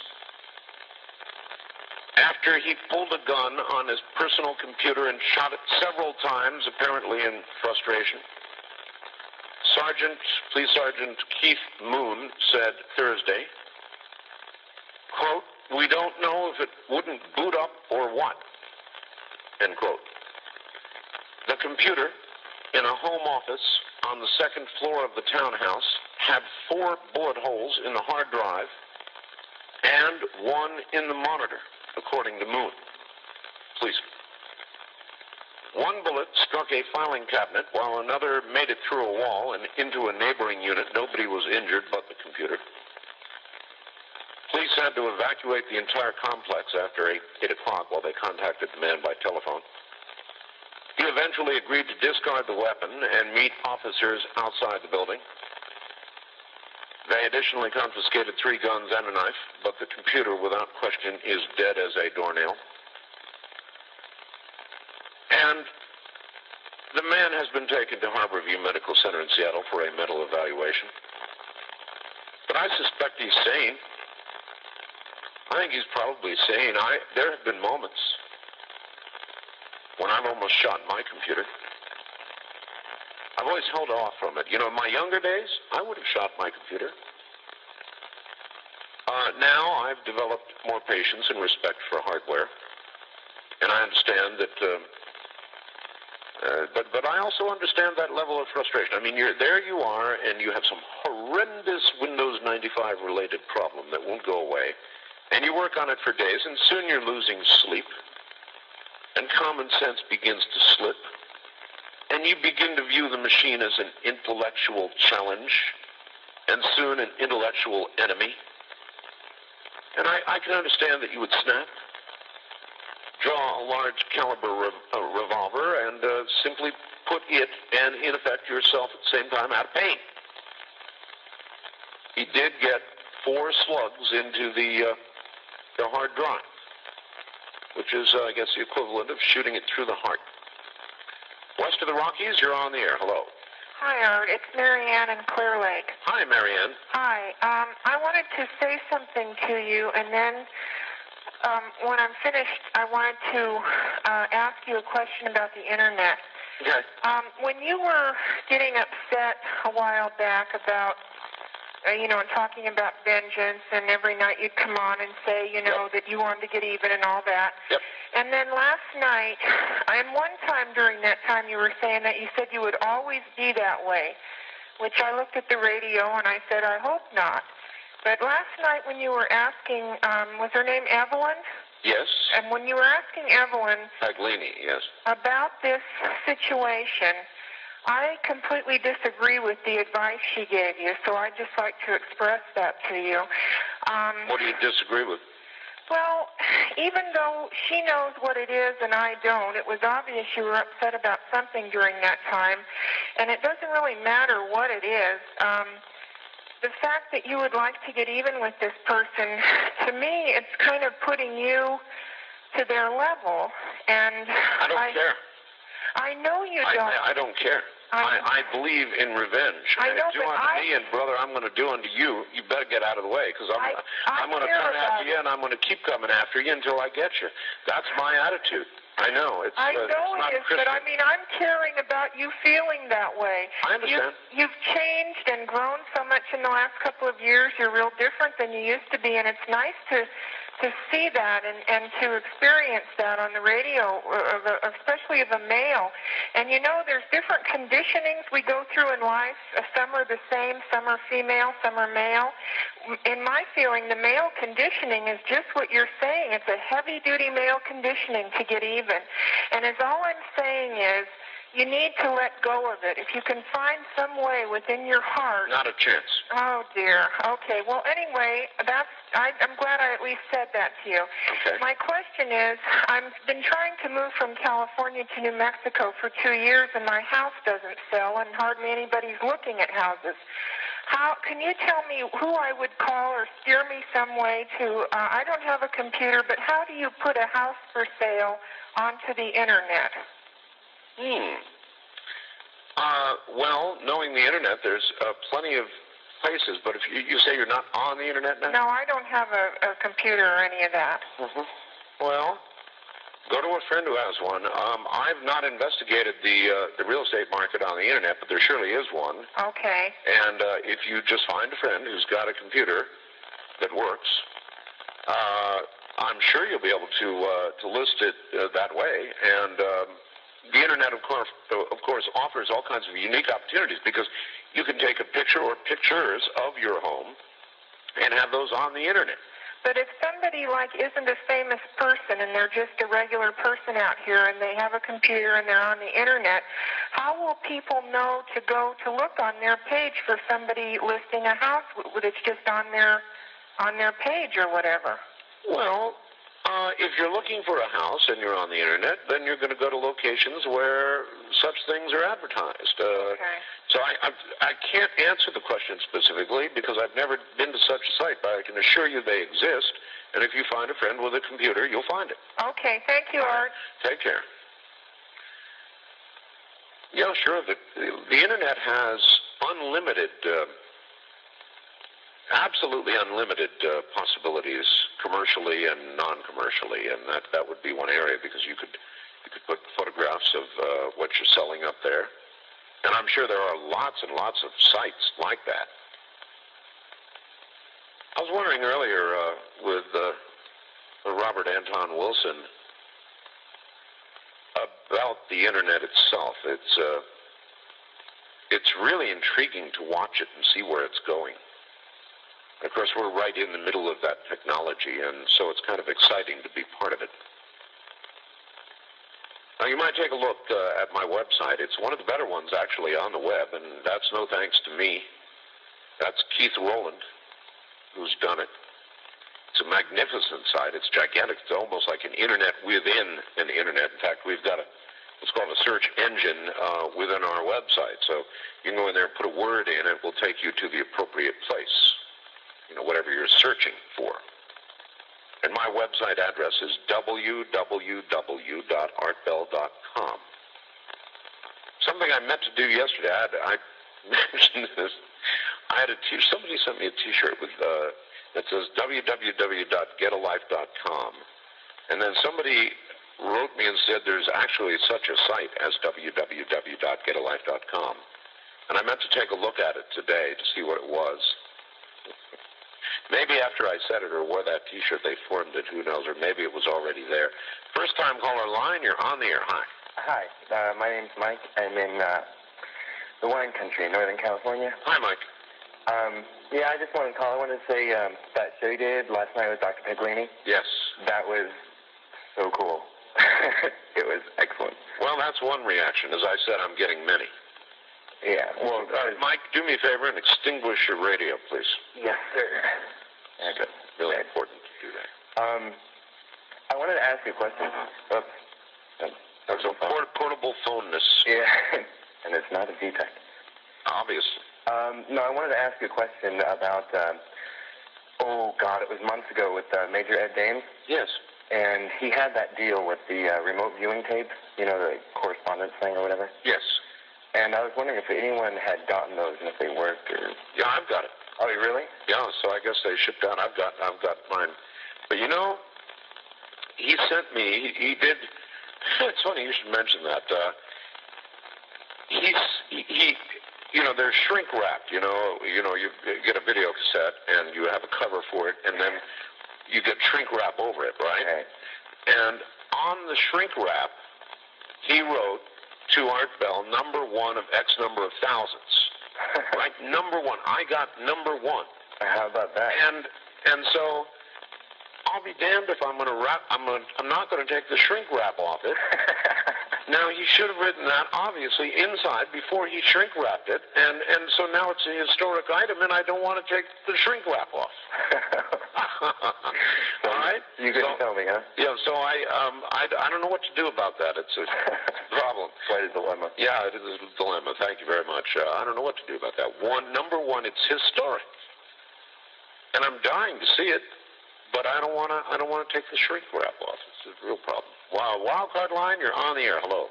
Yeah, this is Paula in Kansas City. Hi there. And I've been really fascinated by the time travelers, and I ordered David Oates reversing machine so I could tell which ones were telling the truth. I've got all of them on tape from... what have you discerned? Well, I haven't got the machine yet. I should get it by next week. They kind of got back-ordered a little bit. I've been waiting every day to get it, and I will let you know I got the ones from June 14th and the ones from the day before yesterday. I think you had them on. I also wanted to suggest that it would be fun to have an alien line one night. So like extraterrestrial aliens. I've done that many times. Oh, have you? Oh, there are so many aliens out there. And they have called in? Oh. Okay, well, the other thing I wanted to say about David Oates is I think it would be great if everybody just flooded the Boulder Police Department with requests that they get him on the case, because if they did, it would get into the major media about reverse speech, and then maybe they'd have, like on CNN, you're talking about the Ramsey case, right? Right. I mean, because that would get everyone's attention to reverse speech, like springboarded into the major media's attention. If they brought David Oates in to review the tapes, and, they report everybody that get on the case, like Dr. Henry Lee and all that. Sure. If they brought David Oates in, people like Greta Van Susteren would be saying, well, what is this reverse speech? And then he'd be interviewed on before they would ever do it, though, on a high-profile case like that, or any high-profile case, I mean, look, for example, at lie detectors. Still not admissible, basically, in court. And they've been around for how many years now? Years and years and years and years, and still not admissible. So, whether it was admissible or not, they could still go through the tapes to look for clues, and then also it is speech. So if they would get like other scientists to say, like Richard Hoagland said it was scientific, he's a scientist, and maybe run it by Dr. Henry Lee, and see if they could get it admitted to let the jury decide if what they said in reverse, what weight do they want to give to that. But see, there you are again. Thank you. It would not be admissible. So you can't let the jury decide anything because it's not admissible as evidence. So you couldn't bring it in the courtroom. You couldn't present it to the jury. You couldn't let them. It's just like a lie detector. The results of that are not allowed to be brought into the court and presented to a jury. So, as much as I do believe there is certainly something to reverse speech, I definitely believe that. I think that it's got a long way to go before you're going to see it used in a courtroom. Maybe never. East of the Rockies, you're on the air. Hi. Hi, I'd like to talk to Art Bell. All right. Well, the number one requirement is to turn your radio off. Oh, sure. I have that off right now. Well, that's good. Number two, tell us where you are. I'm from La Crosse, Wisconsin. Okay. Well, you've got me, so go ahead. I've got you. I don't have Art Bell. Yes, you do. Oh, you're Art Bell? Yes, I am. Well, hi, Art Bell. Hello. How are you? Fine. I was wondering about your books. Yes? Yeah, I was wondering about, I've listened to you on and off, maybe, 2 or 3 years. Yes? And I don't know anything about you, but I don't know what could you possibly, what could I possibly want to buy your first book for? Well, you just answered your own question. You don't know anything about me, you said. Yeah, I know, and that's okay, well, my first that's book. what I'm trying to find out. I've never heard you talk about yourself at all. My first book is all about me. And what is it, about a talk show host? Yeah, it's called The Art of Talk. Oh, yeah? Yeah. Have you ever heard of Tom Likas? Likas. Tom Likas. Do you say Tom? Yeah, Tom Likas. His name is Tom Likas. Yeah, I talked to him. I called him up He's on Sundays here in La Crosse, Wisconsin. He's on Sundays? Oh, is he a preacher? No. He talks about a lot of different things. He does? Yeah, and he told me to give you a message, and what's the message? The message was that he told me to tell you that the moon is made of green cheese. And he was wondering I was wondering if you would be able to debate him. He said he would debate you anytime. I did debate him once in Sacramento. Oh, really? And I ate his lunch. You're full of jokes, aren't you? It was easy. Hey, there's one thing I don't like about you at all. My mom, you know that arthritis There's a few things I actually don't like about commercial myself. that you talked about that rebuilds cartilage? Cartilage, yes. Well, if that was the truth, I'm telling you, my mom suffered for 20 years. I have two sisters that are also suffering from it. And if you can find a pill that will rebuild cartilage, that would be nationwide.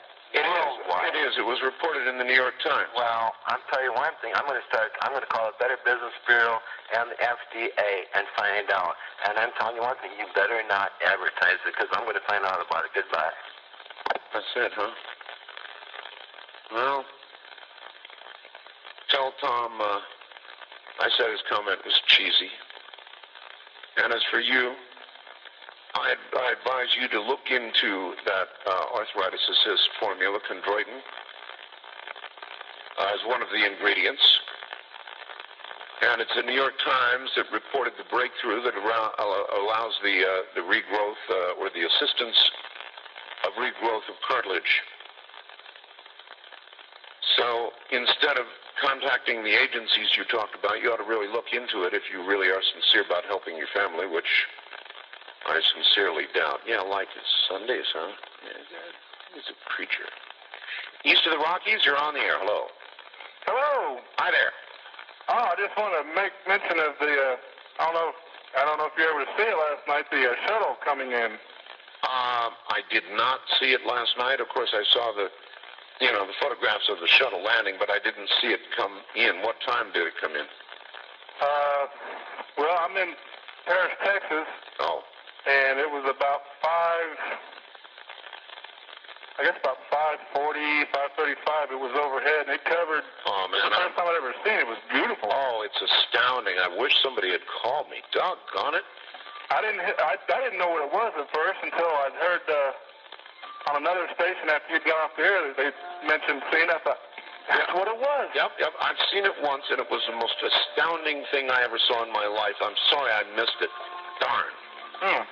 You see, when it's early morning like that, the sun gets a chance to reflect on it. You really get quite a show. Listen, I'm top of the hour and I've got to go, so I appreciate it. But yeah, it's quite a sight you saw. Any new news on Mir? I'll let you know. Hold up your hands. Oh, I can't see. Remote viewing is the ability of a disciplined psychic to see things at a remote location. In this time frame, or forward, or reverse in time. It is a disciplined psychic. I guess that'd be the best way to put it. For 20 years, the U.S. government funded a remote viewing program, and I personally think they still are. But for 20 years they did. Nightline did a 30-minute program on it one night. And I have had as a guest in the past a man involved, actually many involved in that remote viewing program, the government's remote viewing program. But as my most frequent guest, I would suppose, Major Ed Dames. And here is Major Ed Dames. Major, welcome to the program. Good morning, Art. Good morning. Good to hear your voice again. It's good to be here. Okay, let's start with this. There was an unfortunate delay in the issuance of the remote viewing tapes, but they're out now. As a matter of fact, I was talking to your vice president here a little while ago, and she said, "You got yours, right?" I said, "Oh, I did, yes." I said, "But," she said, "Well, you're way into it, right?" I said, "No, it was shrink-wrapped very nicely, and on the front it said, number one of, 5,000 or thousands. And I said, it's on the shrink wrap. I can't take it off. If I take it off, I ruin a truly historic item. And so I have the tape, but I can't open it. Well, you have a collector's item. Speaking of collector's items, you promised me an Art Bell watch about a year and a half ago. Did I? Still don't have that watch. Really? So, if you want another copy of Module 1, there's some trading that's going to be involved here. All right. Well, I've got some watches schooled away. Or I want yours. All right, I can arrange it. Anyway, the tapes are in the mail. As we had to produce and distribute the tapes ourselves rather than getting involved in other avenues, and that led to a great delay and a lot of travail on our part, a lot of period of disappointment on the part of many thousands of people, but that's over now. Module 1 has been mailed. Many people have that module already, and others will have it within 24 hours, 48 hours. That's good news for a lot of people. All right. It is. All right. And that is a way to, you're literally giving away the secrets of the realm, how to remote view. We are, and I didn't have time in making the tapes to stop and think too much about what the ramifications of that might be. But it's unnerving, almost a little bit scary now to think about it. The cat is more than out of the bag. Module 1 is an introductory tape, which just opens the door to these skills. And to make a slight correction about your definition of remote viewing, we are not psychics. We're all of us who learn remote viewing, who learn this skill, avail ourselves of our birthright and innate ability that we all have. We just have not taken advantage of it in this era. And we haven't had the means to train it either. We haven't had a model. So this is a revolutionary step. Okay, but that's just a word. I said disciplined psychic. Okay, I'll cut you some slack. All right, look, remember a prediction you made about the A-10 aircraft? I remember we took on that project to find out whether or not the pilot had absconded with the aircraft. Right. And that's the reason we did that. And you said, though it was not something, and I remember that you said it was only 80 or 90%, I can't remember what you said. It wasn't a fully done project. You said you thought the pilot was dead. We put 100% probability, 100% likelihood on the demise of the pilot and the aircraft, and an 80% likelihood on the location. But I think we might have perhaps he jettisoned his bombs in northeastern Arizona. That may be why we swung on to that. But the reason we did the project was to find out whether or not lives were in danger. Mm-hmm. All right. So that was just a bit of a miss, but you certainly, obviously the pilot is dead. Interestingly, I haven't heard a lot about that lately, and it kind of all got quieted down. It's like they had reached the location and confirmed the airplane or something, but they still hadn't, taken down the remains. I'm not even sure what happened to that story. It died, and I don't recall the resolution. The 500-pound bombs, 4 of them have not been retrieved. We can find those easily. This time we can find it with 100% probability, 100% likelihood, a guarantee. But we have to turn it into a project. That's about a week's worth of work, week and a half. All right. What kind of prompted me to give you a call, and I called Ed tonight at this late hour, was the fact that somebody wrote in saying a year ago on my program, and it is true, you made some tentative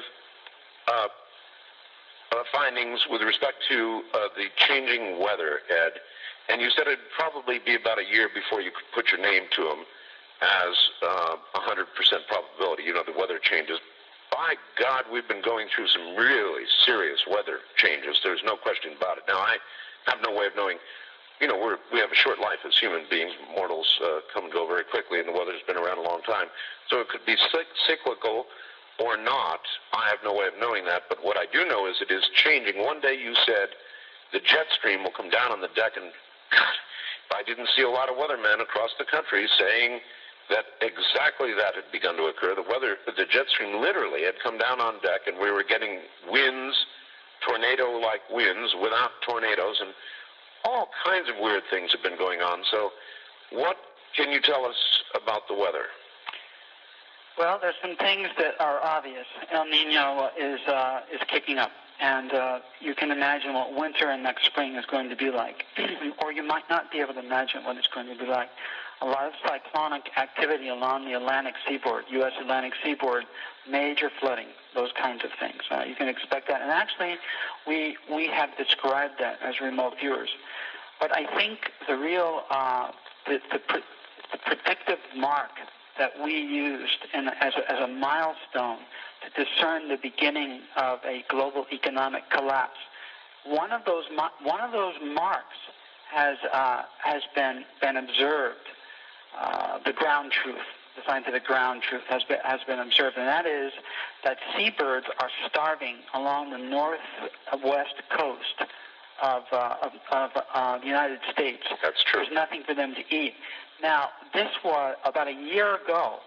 This was one of the predictive marks. This was one of our data points that we had vis-a-vis the cue, the problem set of the next global economic collapse associated with that. This was one of the milestone marks that we would see associated with that would lead us to know when this collapse was beginning. So in other words, there's an environmental milestone that marks the beginning of an economic collapse? There's an ensemble of data points that mark the beginning of a global economic collapse. Most of them are associated with starvation and weather, not necessarily in that order. In fact, it's the reverse order, weather and starvation. And that will lead to disease. We're facing a global ecological collapse, and that will eventuate in a global economic collapse. Well, particularly in the I think the center of mass of that will be late spring next year. The stock market just went crashing through the 8,000 point day before yesterday, I believe. I mean, remarkable. It just seems like interest rates are low. The economy is chugging along. They're talking about the deficit being taken care of by the strong economy. The market's way up. Interest rates are down. And the flowers are changing color in New Zealand. I beg your pardon? The flowers are changing? Yes, the flowers in New Zealand are changing color. Now, what that means is that the ozone hole, and what scientists are about to find out, geophysicists are about to find out, is that the ozone holes are not simply polar. There is, as I've mentioned before, a sort of metastasis, to use a medical analogy, going on in the upper atmosphere. And that is there's sort of like a cancer eating away at many different places in Earth's atmosphere, not just the polar regions. But I want to get back to New Zealand. Okay, well, even before that, you're right. There's a ozone hole over Russia now that's about 2,500 kilometers. It's incredible. There are reports from the Antarctic that single-celled animals are now exhibiting genetic change. Yes, and as I mentioned last year, that starfish are dying off in the Antarctic regions also, right, because, as I've mentioned, they're anything that is in the developmental stages exposed to direct sunlight. So that's an egg, for instance, a frog's egg, a fish egg, a invertebrate's egg, will not be able to withstand the rapidly increasing ionizing radiation as a result of a degrading atmosphere and ozone layer. So we've got a real problem. And New Zealand's a good case in point. The children have play only in covered areas. They wear sunscreen and sunglasses. But more importantly, the flowers are changing color rapidly. Now, if one remote views this, if they use technical remote viewing, turn one's attention to this, then one can discern the reason why, and that is that flowers, the colors of flowers, are there because they attract their pollinator. Now, bees and moths in the nighttime, bees in the daytime, are the most common pollinators.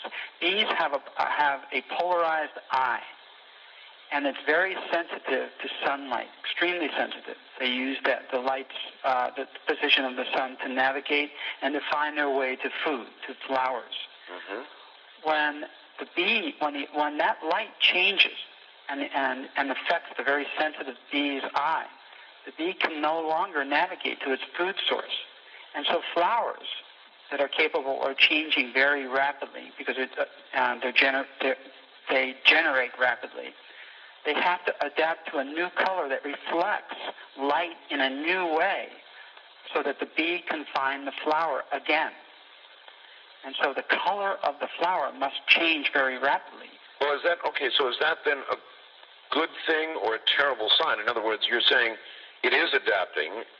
It's a bad sign because it can only adapt so far. A point will be reached where the bee will be blinded entirely and not be able to find food in any case because the bee's eye, the insect eye, cannot evolve as fast as the flower can change color.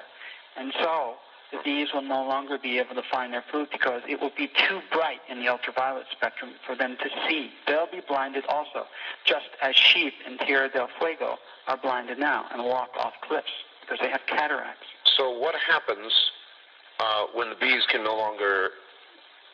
Then our pollinators will not be able to pollinate. So any food crop, tomatoes, apples, all your fruits, most of your fruits and many vegetables will not be pollinated. And it is, you can imagine how labor intensive it is to pollinate by hand with a brush. It's just not practicable. And that will lead to a lot of starving people. Watch what happens in Eastern Europe this winter. There is no more excess food. There's no food surplus. We could barely feed North Korea right now. As you know, North Koreans are allegedly starving.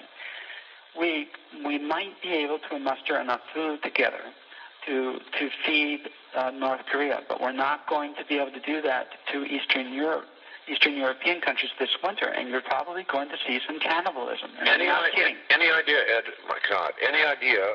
You mentioned North Korea. That's interesting because just yesterday, the day before now, North Korean soldiers crossed into the DMZ and got into a pitched gun battle with the South Korean soldiers, and there was even artillery, heavy artillery, being used. So tactics of desperation. If I were an Eastern European commander and I had access to a nuclear weapon, as I mentioned, I think once before, I'd point that at China, and I'd call the President of the United States, and I would tell the President, I demand the following: foodstuffs, gold, etc., in 48 hours, or I'm going to launch this medium-range ballistic missile against China. And that would put a lot of pressure on the United States from both China and other countries to deliver the goods on that kind of nuclear blackmail. Those are also tactics of desperation, and you might see something like that in the future because of weather and food shortages, and leading to tactics of desperation. Well, arguably, the first countries, if starvation is on the way, that are going to feel it, of course, are going to be the poor countries, correct? Africa is, again, I've mentioned this before, will be the first and the hardest hit. Yes, you mentioned that, Africa, that it would begin in Africa, in fact. Yes. What kind of timeline are we looking at now? About 7 months from now, ballpark figure. So we're looking at here in Europe and in America, we're going to be facing some supply problems in the late spring of next year. But Africa will face problems beginning in about 7 months from now. Oof. That's not a very bright outlook. No, it's not. Is there how much chance is there you're wrong? That you could be wrong. That something else could develop to change it and alter it, and it wouldn't occur quite the way you're saying. Oh, let's see. I'm willing to bet the bank that I'm right. You know, my reputation's on the line right now with your listeners. And I'm standing by what I'm saying. So that's, I'm sticking my neck out, but I'm not, because of the confidence factor we have. We check our work a lot. When we turn something into a project at SciTech, we check it out. We rework it, we double-check it, we triple-check it. And we stand by our data because it's a time-tested method. So we're looking at 100% likelihood. 100%. Mm-hmm. Now, with the remote viewing tapes on the way to the public or already there, there are going to be people who, hearing what you're saying about this, are obviously going to target the same thing. They can't do that with Module 1. Module 1 is an introductory tape. It just teaches you the beginning flying lesson, so to speak. Module 2 is a 4-tape set, and that's for people who are who seriously want to learn this, because this is not a pill that you take to sit back and it happens to you. It's a skill, and it needs to be learned. You've got to sit down and do it. Now, it is exciting. All right, and hold tight. We're at the bottom of the hour. We'll come back and cover all that in just a moment. From the high desert, Ed Dames is here on CB. The following just faxed to me from United Press International. You're not going to believe this in view of the discussion we're having at the moment with Major Ed Dames, Cytec's Major Ed Dames. That's a private company, by the way. He's retired from the military now. UPI, a large-scale campaign to combat a swarm of locusts is underway in northern Kazakhstan in an effort to protect grain and other agricultural crops in the region. A recent spell of hot, dry weather has created ideal conditions for the insects which move in swarms and devour, get this, nearly all agricultural crops in their path. The TASS News Agency reports that around 3.75 million acres of land planted with wheat, barley, and other grain are now being ravaged by the locusts. All available agricultural machinery in the area has been mobilized to combat the insects. TASS says a total of 865 tractors, 24 planes, 7 generators have been spraying pesticides from early morning until late night over the past few days. In addition, 17 Delta Wing aircraft have been provided by the government, each of which can spray over 1,000 hectares of land per day. There are reports of locust swarms in other areas of Kazakhstan, and if the reports are true, experts are predicting this year's grain harvest will be severely affected. Normally, Kazakhstan expects to harvest around 14 million tons of grain per year. Is this the kind of thing you're talking about, Ed? It is, and there's another case that your listeners should know about, and that's Madagascar. Presently, on the island of Madagascar, there are 2 locust swarms, huge locust swarms, converging on each other, one moving from the north to the south, and the other in the south moving north. But because Madagascar is a lesser developed country and not economically important to those of us in the West, there's little news about that kind of those locust swarms. I have friends in Australia and New Zealand, and when I talk to them about the ozone problem there, they're very matter-of-fact about it. I mean, it's just an absolute rule. School children do not go out without protective headwear and shielding from the sun. It's just an automatic thing. They don't do it, and they're used to it. And to them, at this point, it's ho-hum. They say, oh, yeah, you know, that's the way it is down here. You just don't do it. And that's simply not widely known here. And eventually, we're going to have to spend much more time inside, much more time. And as remote viewers, as technical remote viewers, we perceive a decade and a half out where not many people are on the streets because of the severity of the ozone problem and the massive loss of despeciation on the planet and massive loss of life in some countries. Let me ask you about a selfish thing. I live here in the desert, as you well know, and we have a hot, blazing sun. Summer has finally come. I didn't think it was going to, but it's now finally hot. And we get into triple digits, 110, 113, 14. And the weather forecasts now are regularly giving the UV index, which has been 10, 10, 10, 10. On a scale of 1 to 14. Mm-hmm. Yeah, it's been 10. So that's pretty high, and I'm afraid to go out and sunbathe. Don't do it. In fact, in a couple of years, you're going to be wanting to migrate vertically down, where it's cooler. And as long as you have fresh water, and you have and if you've got Actually, as I've mentioned before, one of the nice things about having TRV as a skill and a tool is to identify food sources when all the food is dying. That's all true. The food crops. And chlorella, as I've mentioned, as bad tasting as it may be, is really the fundamental food source of the future. And a lot of people verified that after you said it. Chlorella apparently grows with very little sunlight or no sunlight. It must have sun. Must have sun. Must have sun. And in fact, it flourishes and thrives in high sunlight and UV. Yes, in UV. But we don't. So our potential food source will thrive in conditions where we have to be will come out only at night or live underground. All that you're going to need fresh water though, and you're going to need some type of a pilot plant. Communities will probably need to invest in the technology that allows them to produce chlorella for themselves, because I don't think that logistics will be that dependable in the future. Well, is it like a green goo or what? No, it doesn't have to be. It can be pressed into tablets or cakes, sort of like Soylent Green. Cakes. Yeah. Chlorella burgers. Yeah, you'll need about 10 or 15 grams of protein, which represents about 80 to 90 small chlorella pills, chlorella tabs.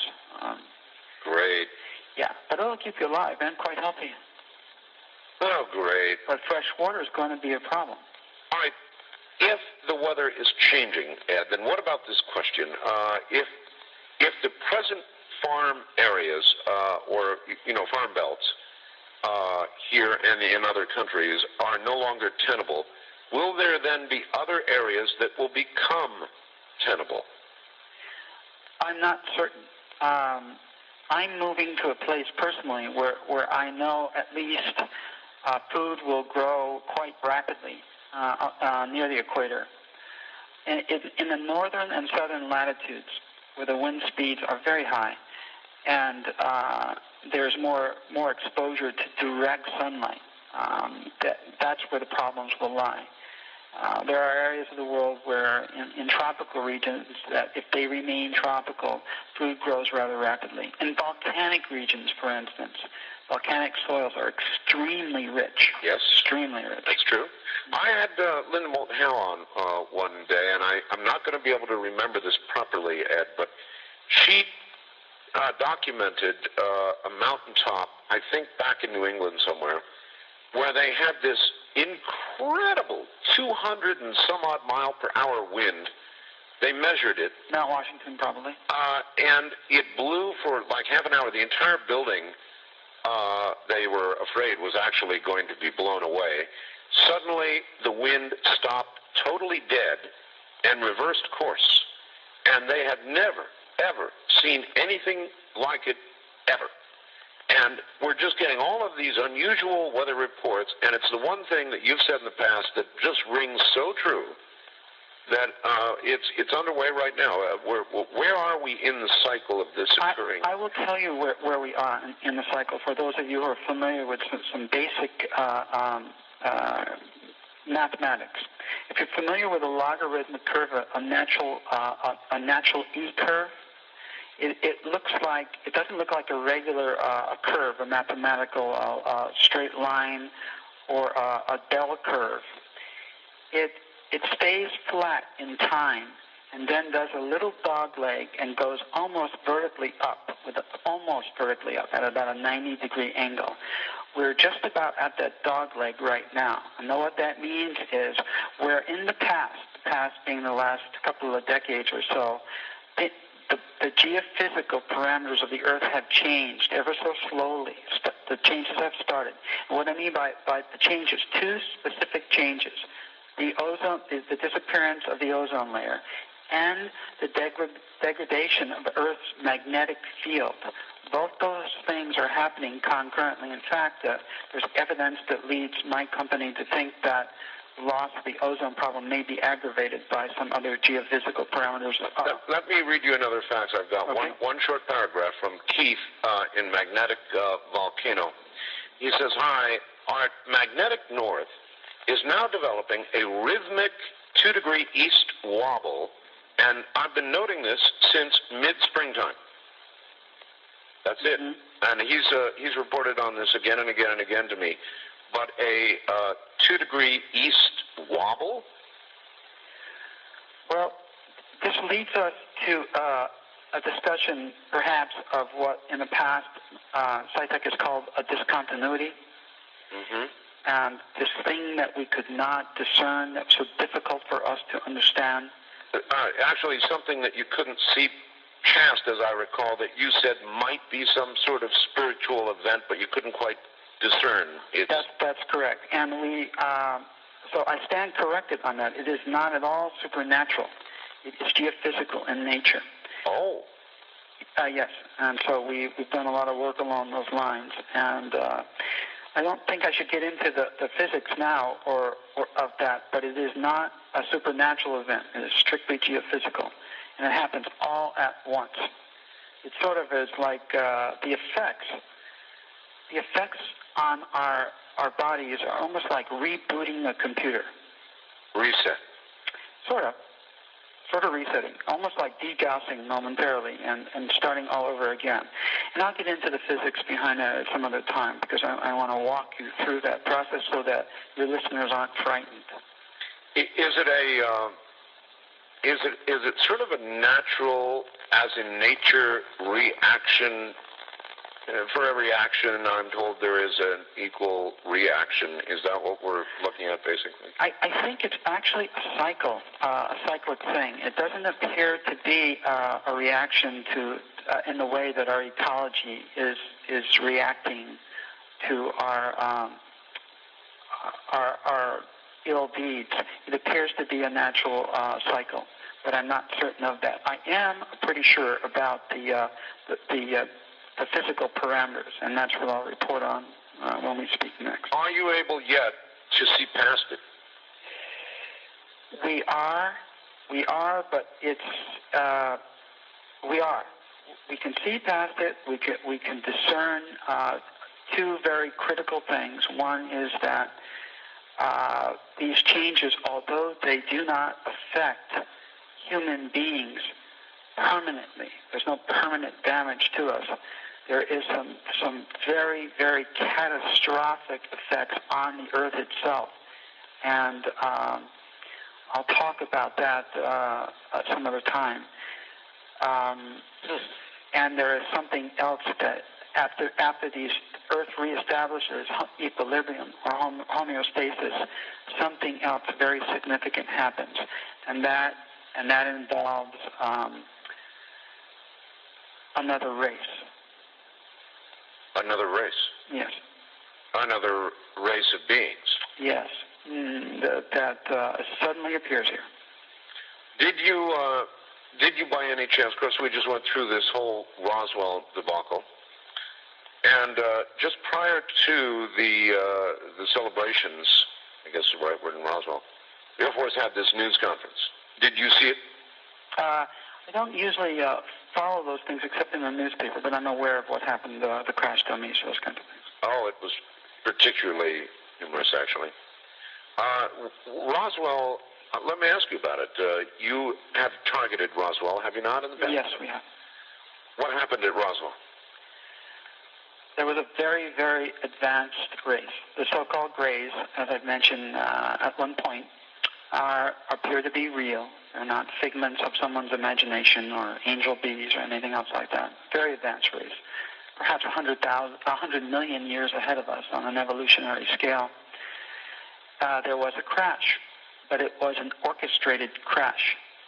And the bodies were really there, and the debris was really there for about 2 Earth hours. And some of the debris and some of the bodies were loaded onto vehicles. Mm-hmm. Then a very interesting thing happened.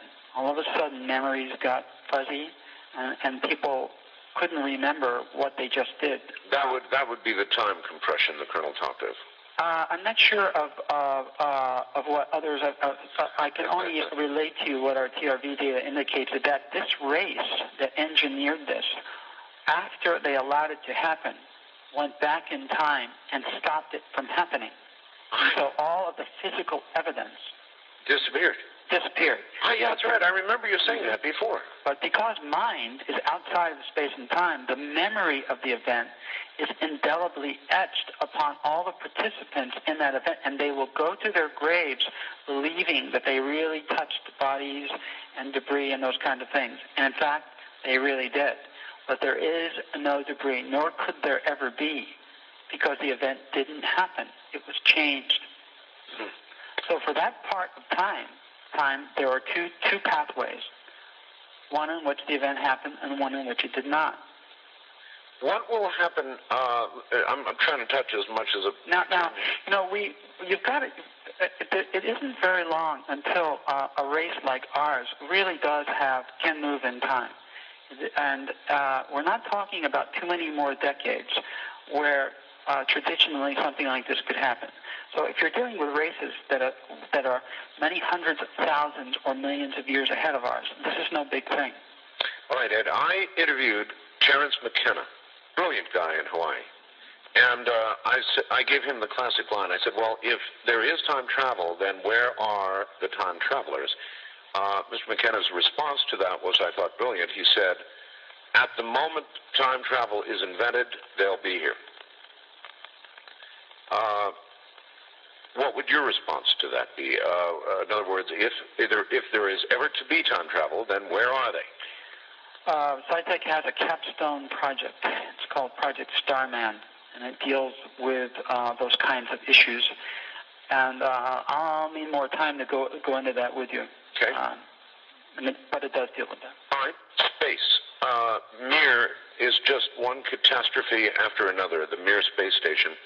Have you looked at that at all? No, we have not. You have not, all right. One other presently ongoing thing, as you well know, there's been a fashion designer murdered in Miami, Gianni Versace. And he is thought to have been murdered by a serial killer. Now, you said you were kind of moving away from this kind of work, and this is very recent, so I don't know if you've done anything on this or not, but I've got to ask. We have not looked at that, but we did send a report to the DA's office in Colorado on the John Benet Ramsey murder case. We had so many requests to look at that. We decided to, how we support the validity and the power of TRV as a tool by doing these flagship types of projects for the public, as a public service, and so we did that. All right. These TRV tapes are getting out.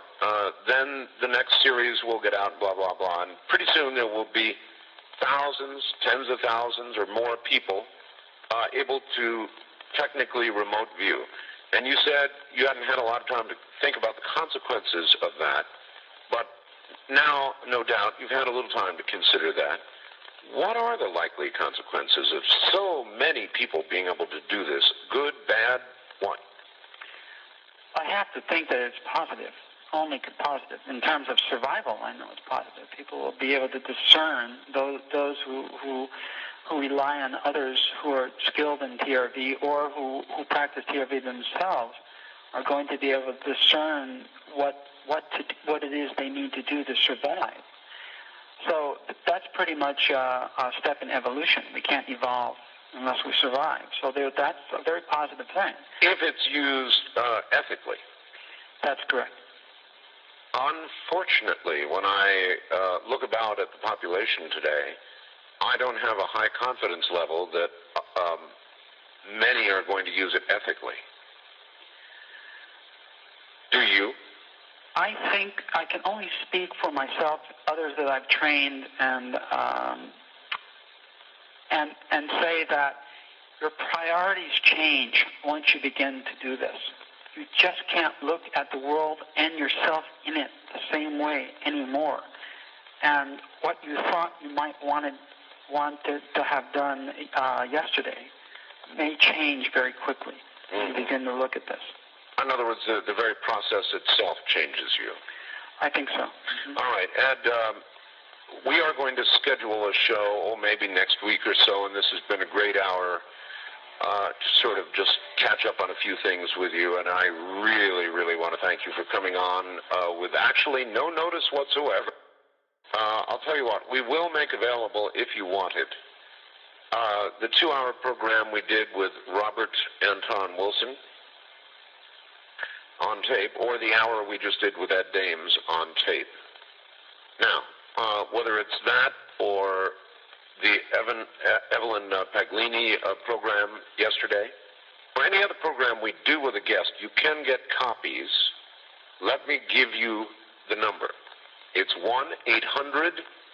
1-800-917-4278. That's 1-800-917-4278. They do maintain a library of guest appearances that we've had here. And they do them upright. They're on high-quality tapes with digital mastering. They eliminate the news, commercials, and what you get is content. So again, that number is 1-800-917-4278. They've got very good and high tech about it now.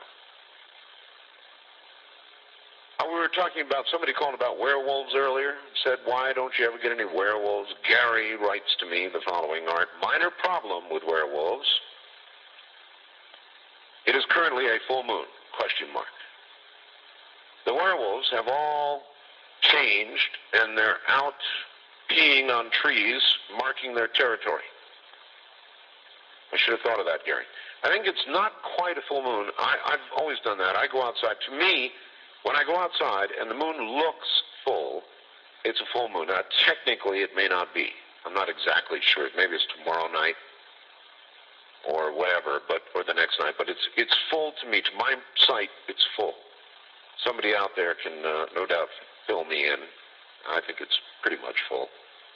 How's this for synchronicity? Daniel Brinkley's birthday is July 20th. Oh, really? July 20th.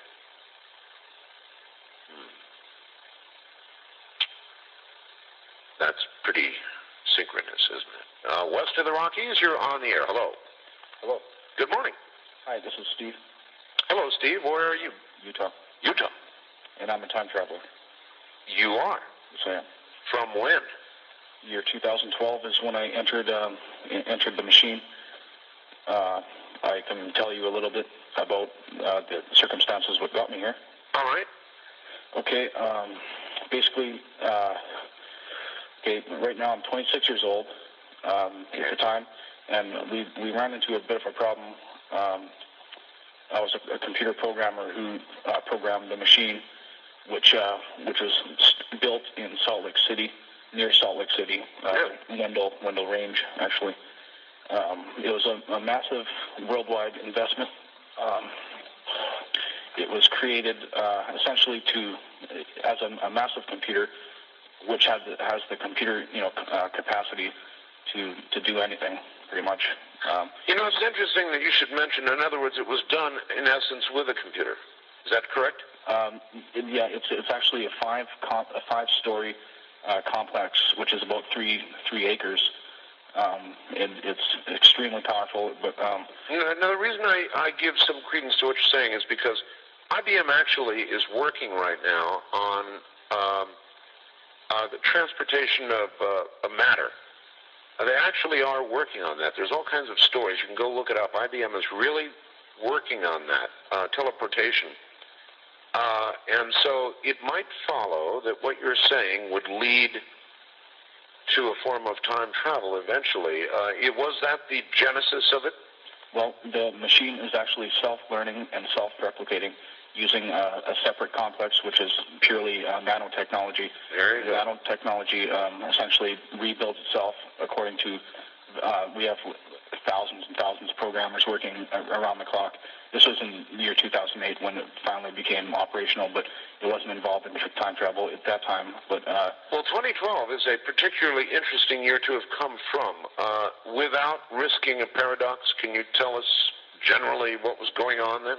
Okay, that's the problem which I'm running into, because we sent approximately 10 of my colleagues, some scientists, and we were sent back, and we assumed that there's 5 different timelines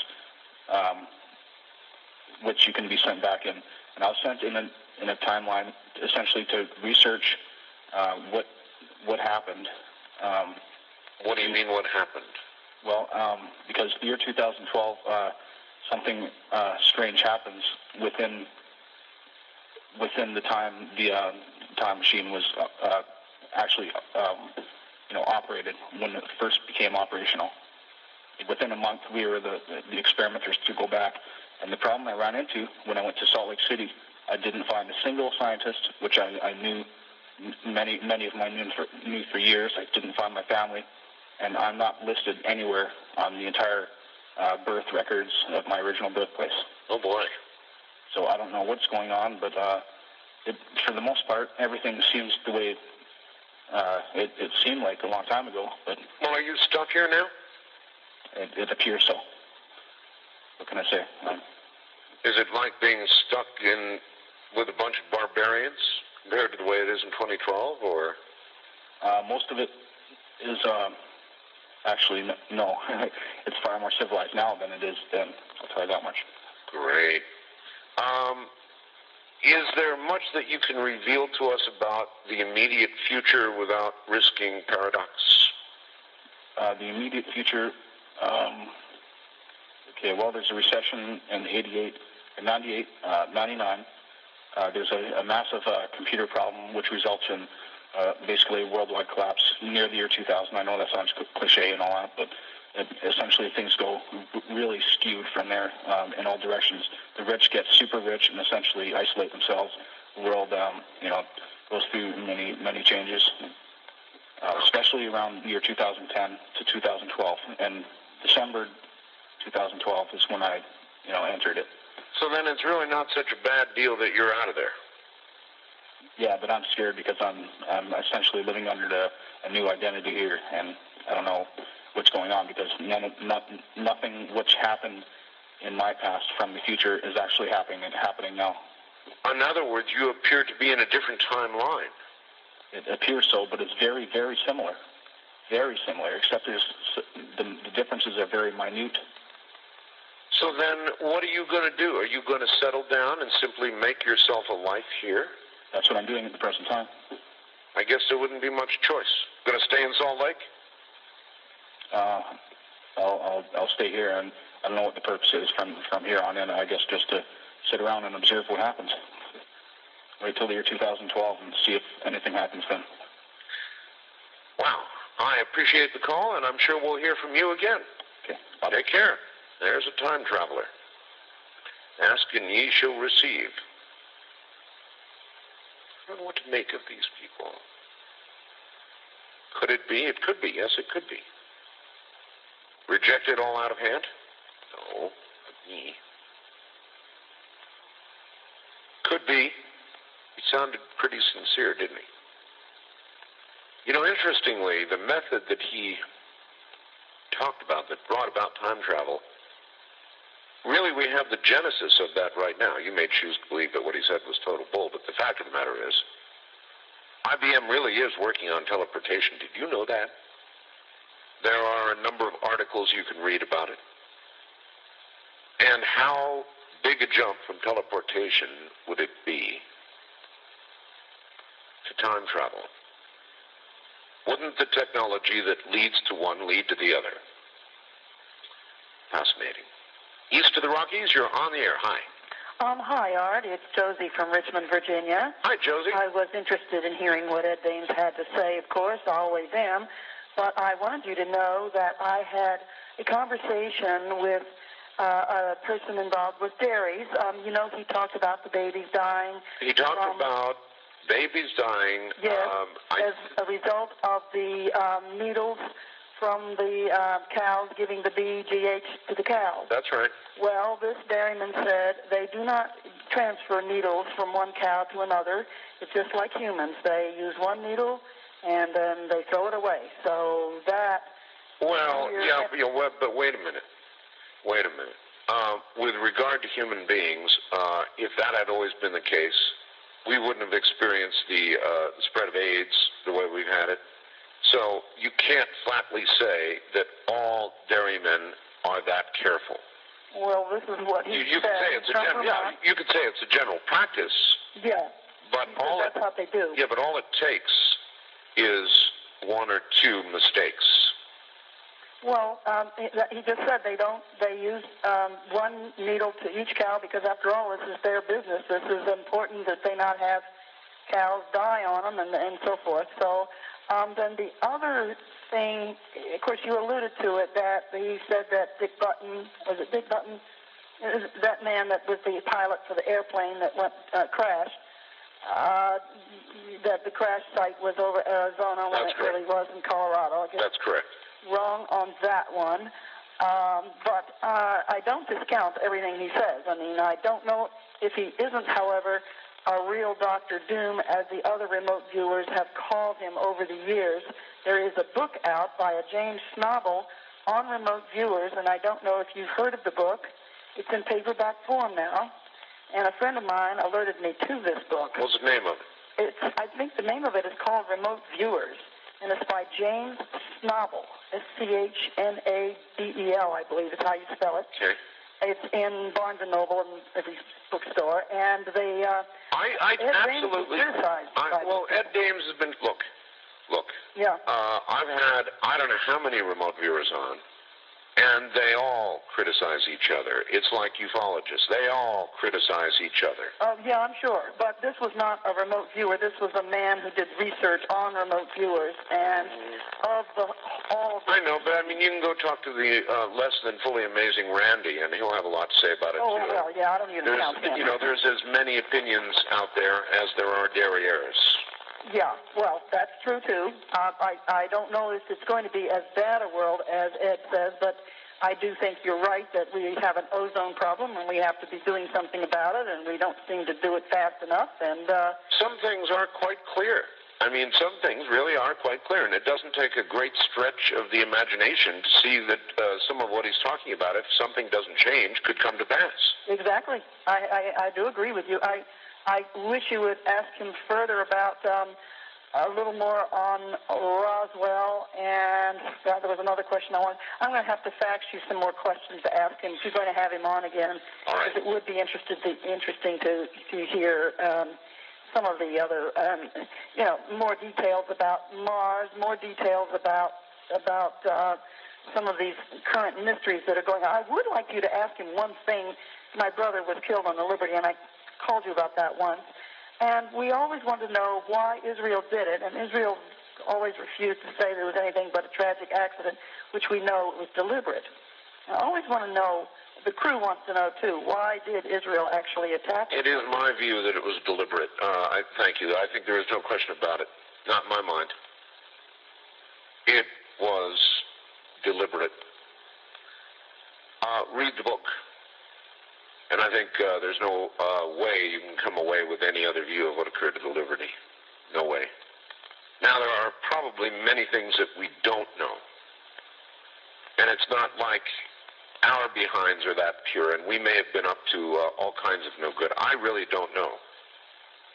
But with respect to whether or not it was deliberate, I think there was knowledge and it was deliberate. That's my view. It was too extensive, too ongoing. Anyway, I don't want to get into a big debate about the Liberty. That's something we can do on another night with a guest. First time caller line, you're on the air. Hi. Yeah, hi. I was wondering if Ed Dames will still... Wait, you cut out there. If Ed Dames what? If he's still putting out the those packages for the remote viewer, or if you can't get them. We covered that right at the beginning of the... at the beginning of the hour, and I'm sorry, I just got out of work and I only caught the last part. Okay, the answer is they've already shipped out. All done. All right, thank you. Yes, sir. Wildcard line, you're on the air. Hello. Art Bell? That's me. I was listening to your show last night with Dr. Paglini. Yes. You had a gentleman caller describe to you a situation where he actually saw a glowing orange light. That's right, yes. I'm sorry, this is Chris from Anchorage. Oh, hi, Chris. Yes, yes, I recall the gentleman. Okay, I saw a glowing orange light. It wasn't in my home. It was outside during a very windy, stormy night in March. You're the first person I've told this to because I feel rather silly.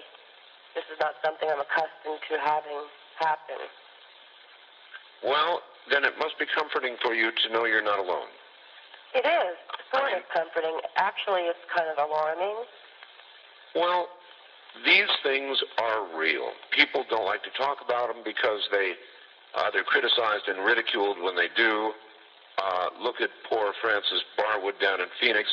But the fact of the matter is, these things are real. They really do happen. So I think that's why this is a home for that sort of thing. I mean, you're not laughed at here. I would laugh at you. You saw glowing orange light? Sure. It was hovering probably about 5 feet from the ground. And large? Art, it was probably the size of a beach ball, maybe a little larger. You know what a lot of people would say? They'd say, ball lightning. We don't have lightning in Anchorage. It's a good point. If we do, it's a rare occurrence. Pretty rare. You have a lot more northern lights than you do lightning. The northern lights are in the sky. Yeah. They're not hovering 5 feet off of the ground. That's a fact. All right. What did it do? Well, it hovered for quite some time. My first instinct was to turn away and then take another quick glance to make sure that what I saw was actually something real. Mine would be feet get me out of here. That was my first feeling, but then, you always want to take that second look to make sure that you're okay. Yeah, that's true. And it's an interesting chain of events that went from there, because that had me reeling, and I started looking for ways to explain this, which led me to trying to find my own spirituality. And within probably 6 weeks of seeing that, I discovered your show, and I've been listening to your show ever since. Well, thank you. There are many more things that are apparent to us visually, that we more things than we can touch that are nevertheless real. And I'm wondering what this is. I don't know. Yeah. I've got to be honest, I have no idea. But I appreciate your report, and you know what will probably happen. We'll get a lot more reports now. You're not alone. I'm not sure what explanation Evelyn gave last night, because after hearing that gentleman describe what he saw, it took me out for a few minutes. I just couldn't believe what I was hearing. Yep, I bet it did. All right, thank you very much. We'll get more reports like that, I'm sure. And you know why you don't hear about it, or you don't hear about it elsewhere? It's because when people come forward and say something like that, what they usually get is laughed at or made fun of or ridiculed. And that's hard to take, and so you tend to keep your mouth shut. Well, I simply don't do that, and will not. Maybe that has to do with the fact that I've met up with a few things in my life that I flat can't explain and probably never will be able to. But there's a lot more apparent going on than the scientists can explain or the philosophers can tell us about. Now, you might get out a recorder. I get so many requests for this. I am a deep believer, I think, in reincarnation. And there is a song that I found some time ago that seems to be all about reincarnation. And I get so many people asking me to play it. So I said it's a country half hour. And I'm going to try and dig it out here. It's by Chris Christopherson, actually. Hold on, let me get all the artists here so I know what I'm talking about. If I can find it. And I get so many requests to play it, and I obviously can't stop a talk show to do it that frequently, but every now and then I can. It's a very special song to me and to a lot of other people out there. And here I am talking about it, and I can't find it. Great. I actually got to interview Willie Nelson for 5 hours one night. We've got to do that again. Willie Nelson is an American original. But there was this song, not widely heard for some reason. And it's a very special song to me. I don't know why. It just is. It's haunting. It's always affected me the same way every time I hear it. It's done by Waylon Jennings, Willie Nelson, Johnny Cash, and Chris Christopherson, and it's called The Highwaymen. And, in fact, that was the group, the gang, The Highwaymen. And what you need to do is sit down and listen to the words. Listen very carefully to the words, whether you're a believer in reincarnation or not. The words are absolutely haunting. So listen to this. Doesn't that sound about right to you? It does to me. Years and years ago, the way I ran into that was I taped, I think it was MTV, many years ago. There was a video done with that song, which, by the way, was very good. And I happened to catch it. I don't know how. I just happened to catch it. And it haunted me. And for years and years and years, I wanted to find the song in some other venue other than on a videotape, from MTV or whatever it was.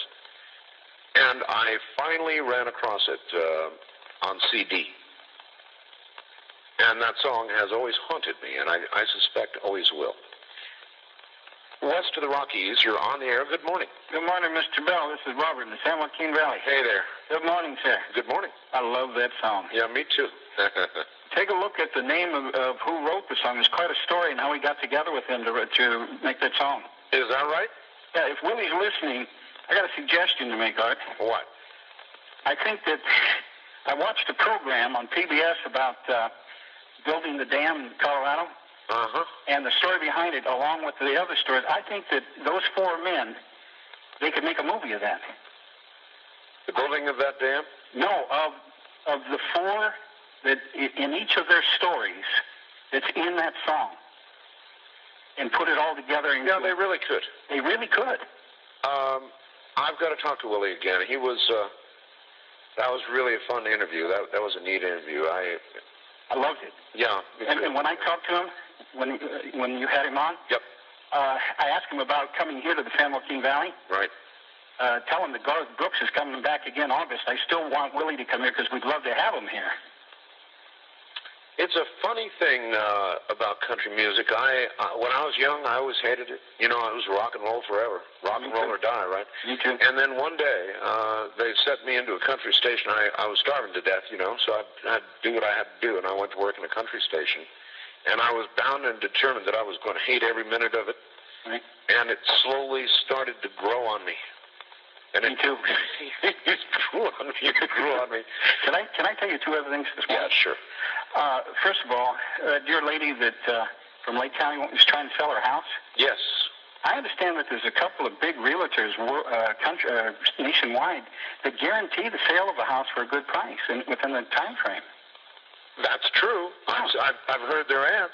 Yeah, me too. But she had a good point. I mean, maybe she wants to sell it herself and avoid the, the whatever it is, 6% commission. Yeah. So the internet's not a bad idea. I mean, ultimately, that's going to be a great place to go shopping. The fellow that called the time traveler from 2012. Yes. He sounds pretty credible, or he's just a damn good actor. But if he's listening, I'd like to suggest that just so he understands, I know what I'm talking about. Back in the 70s, it's no longer top secret, but there was an analytical program which, through computers, it was called PROS with the United States Army and TRW.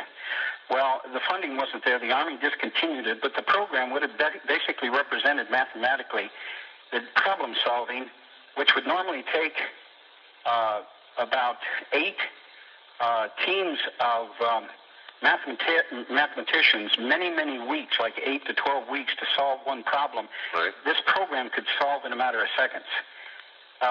It has progressed, and if this man, if he really has accomplished what he says, what he needs to do between now and the year 2012, he's not going to get his answers in Utah.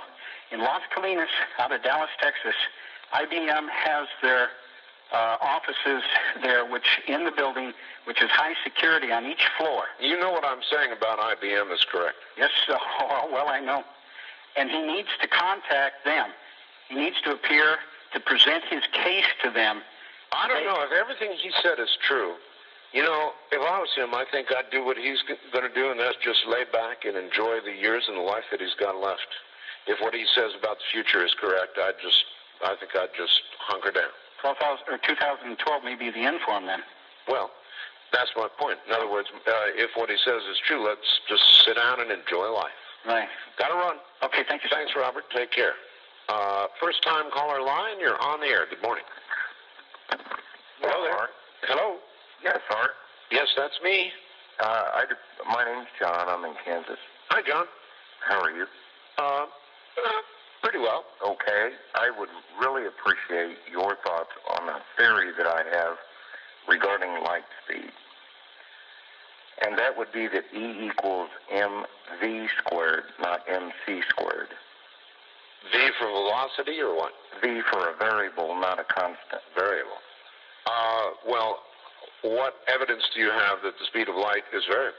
Okay. If you were to look through like a Hubble here on Earth at an object a great distance away, whether it was the moon or another object, and you could see, for example, light traveling at its speed from the moon would take a little over a second.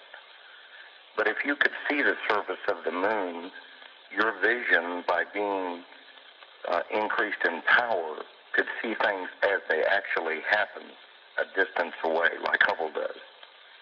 In other words, your vision, by having more power, can see something faster than light would travel to your eye here. Does that make sense? Not yet. No. Okay, if you can see something on the surface of the sun from here, yes, and see it as it happens, 100 million miles away, for example. If you were you can't see it as it happens. You can only see it at the speed of light. At the speed of light as it is delivered from the surface of the sun to you. Well, but if you and that is a constant. But if you look through Hubble, let's say you look through Hubble at the moon and there was an astronaut waving at you on the moon. Yeah. Would you not, if you had enough power behind your sight, be able to see him wave as he waved? No. Not later? No. No. You could only see him wave after the appropriate interval dictated by the constant speed of light. It's not a variable. Okay, then that means if you're looking through Hubble at an astronaut and he waves, then what you're seeing is the past. Because that's correct. That's correct, as dictated by the constant, which is the speed of light. Okay, which means... I'm not saying that there... listen, I appreciate that. There's no point in going further down that road. It's a constant. You can't substitute a V there without coming up with more evidence or chain of logic to support it, and you have not done so. The power of the tool that visualizes makes absolutely no difference whatsoever.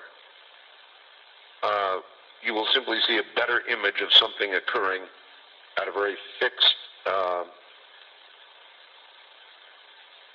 time from the moment it occurred, depending on the distance as dictated by the constant speed of light. East of the Rockies, you're on the air. Good morning. Hello, Mr. Bell. Yes. This is Jaden. Where are you? Oh, usual place, Minneapolis, Minnesota. Okay. How's it going? It's going. All right, good. Just called to tell you, you mentioned earlier about witches calling in, and someone wrote to you, I believe, saying that you were going to burn in hell. Oh, yeah. Yeah, just called to reassure you that you're not going to that's not going to happen to you. Well, it might. It might?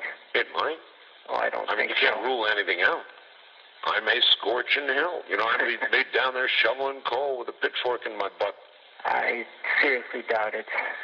Well, you know, I rather hope not, but I mean, I don't rule it out.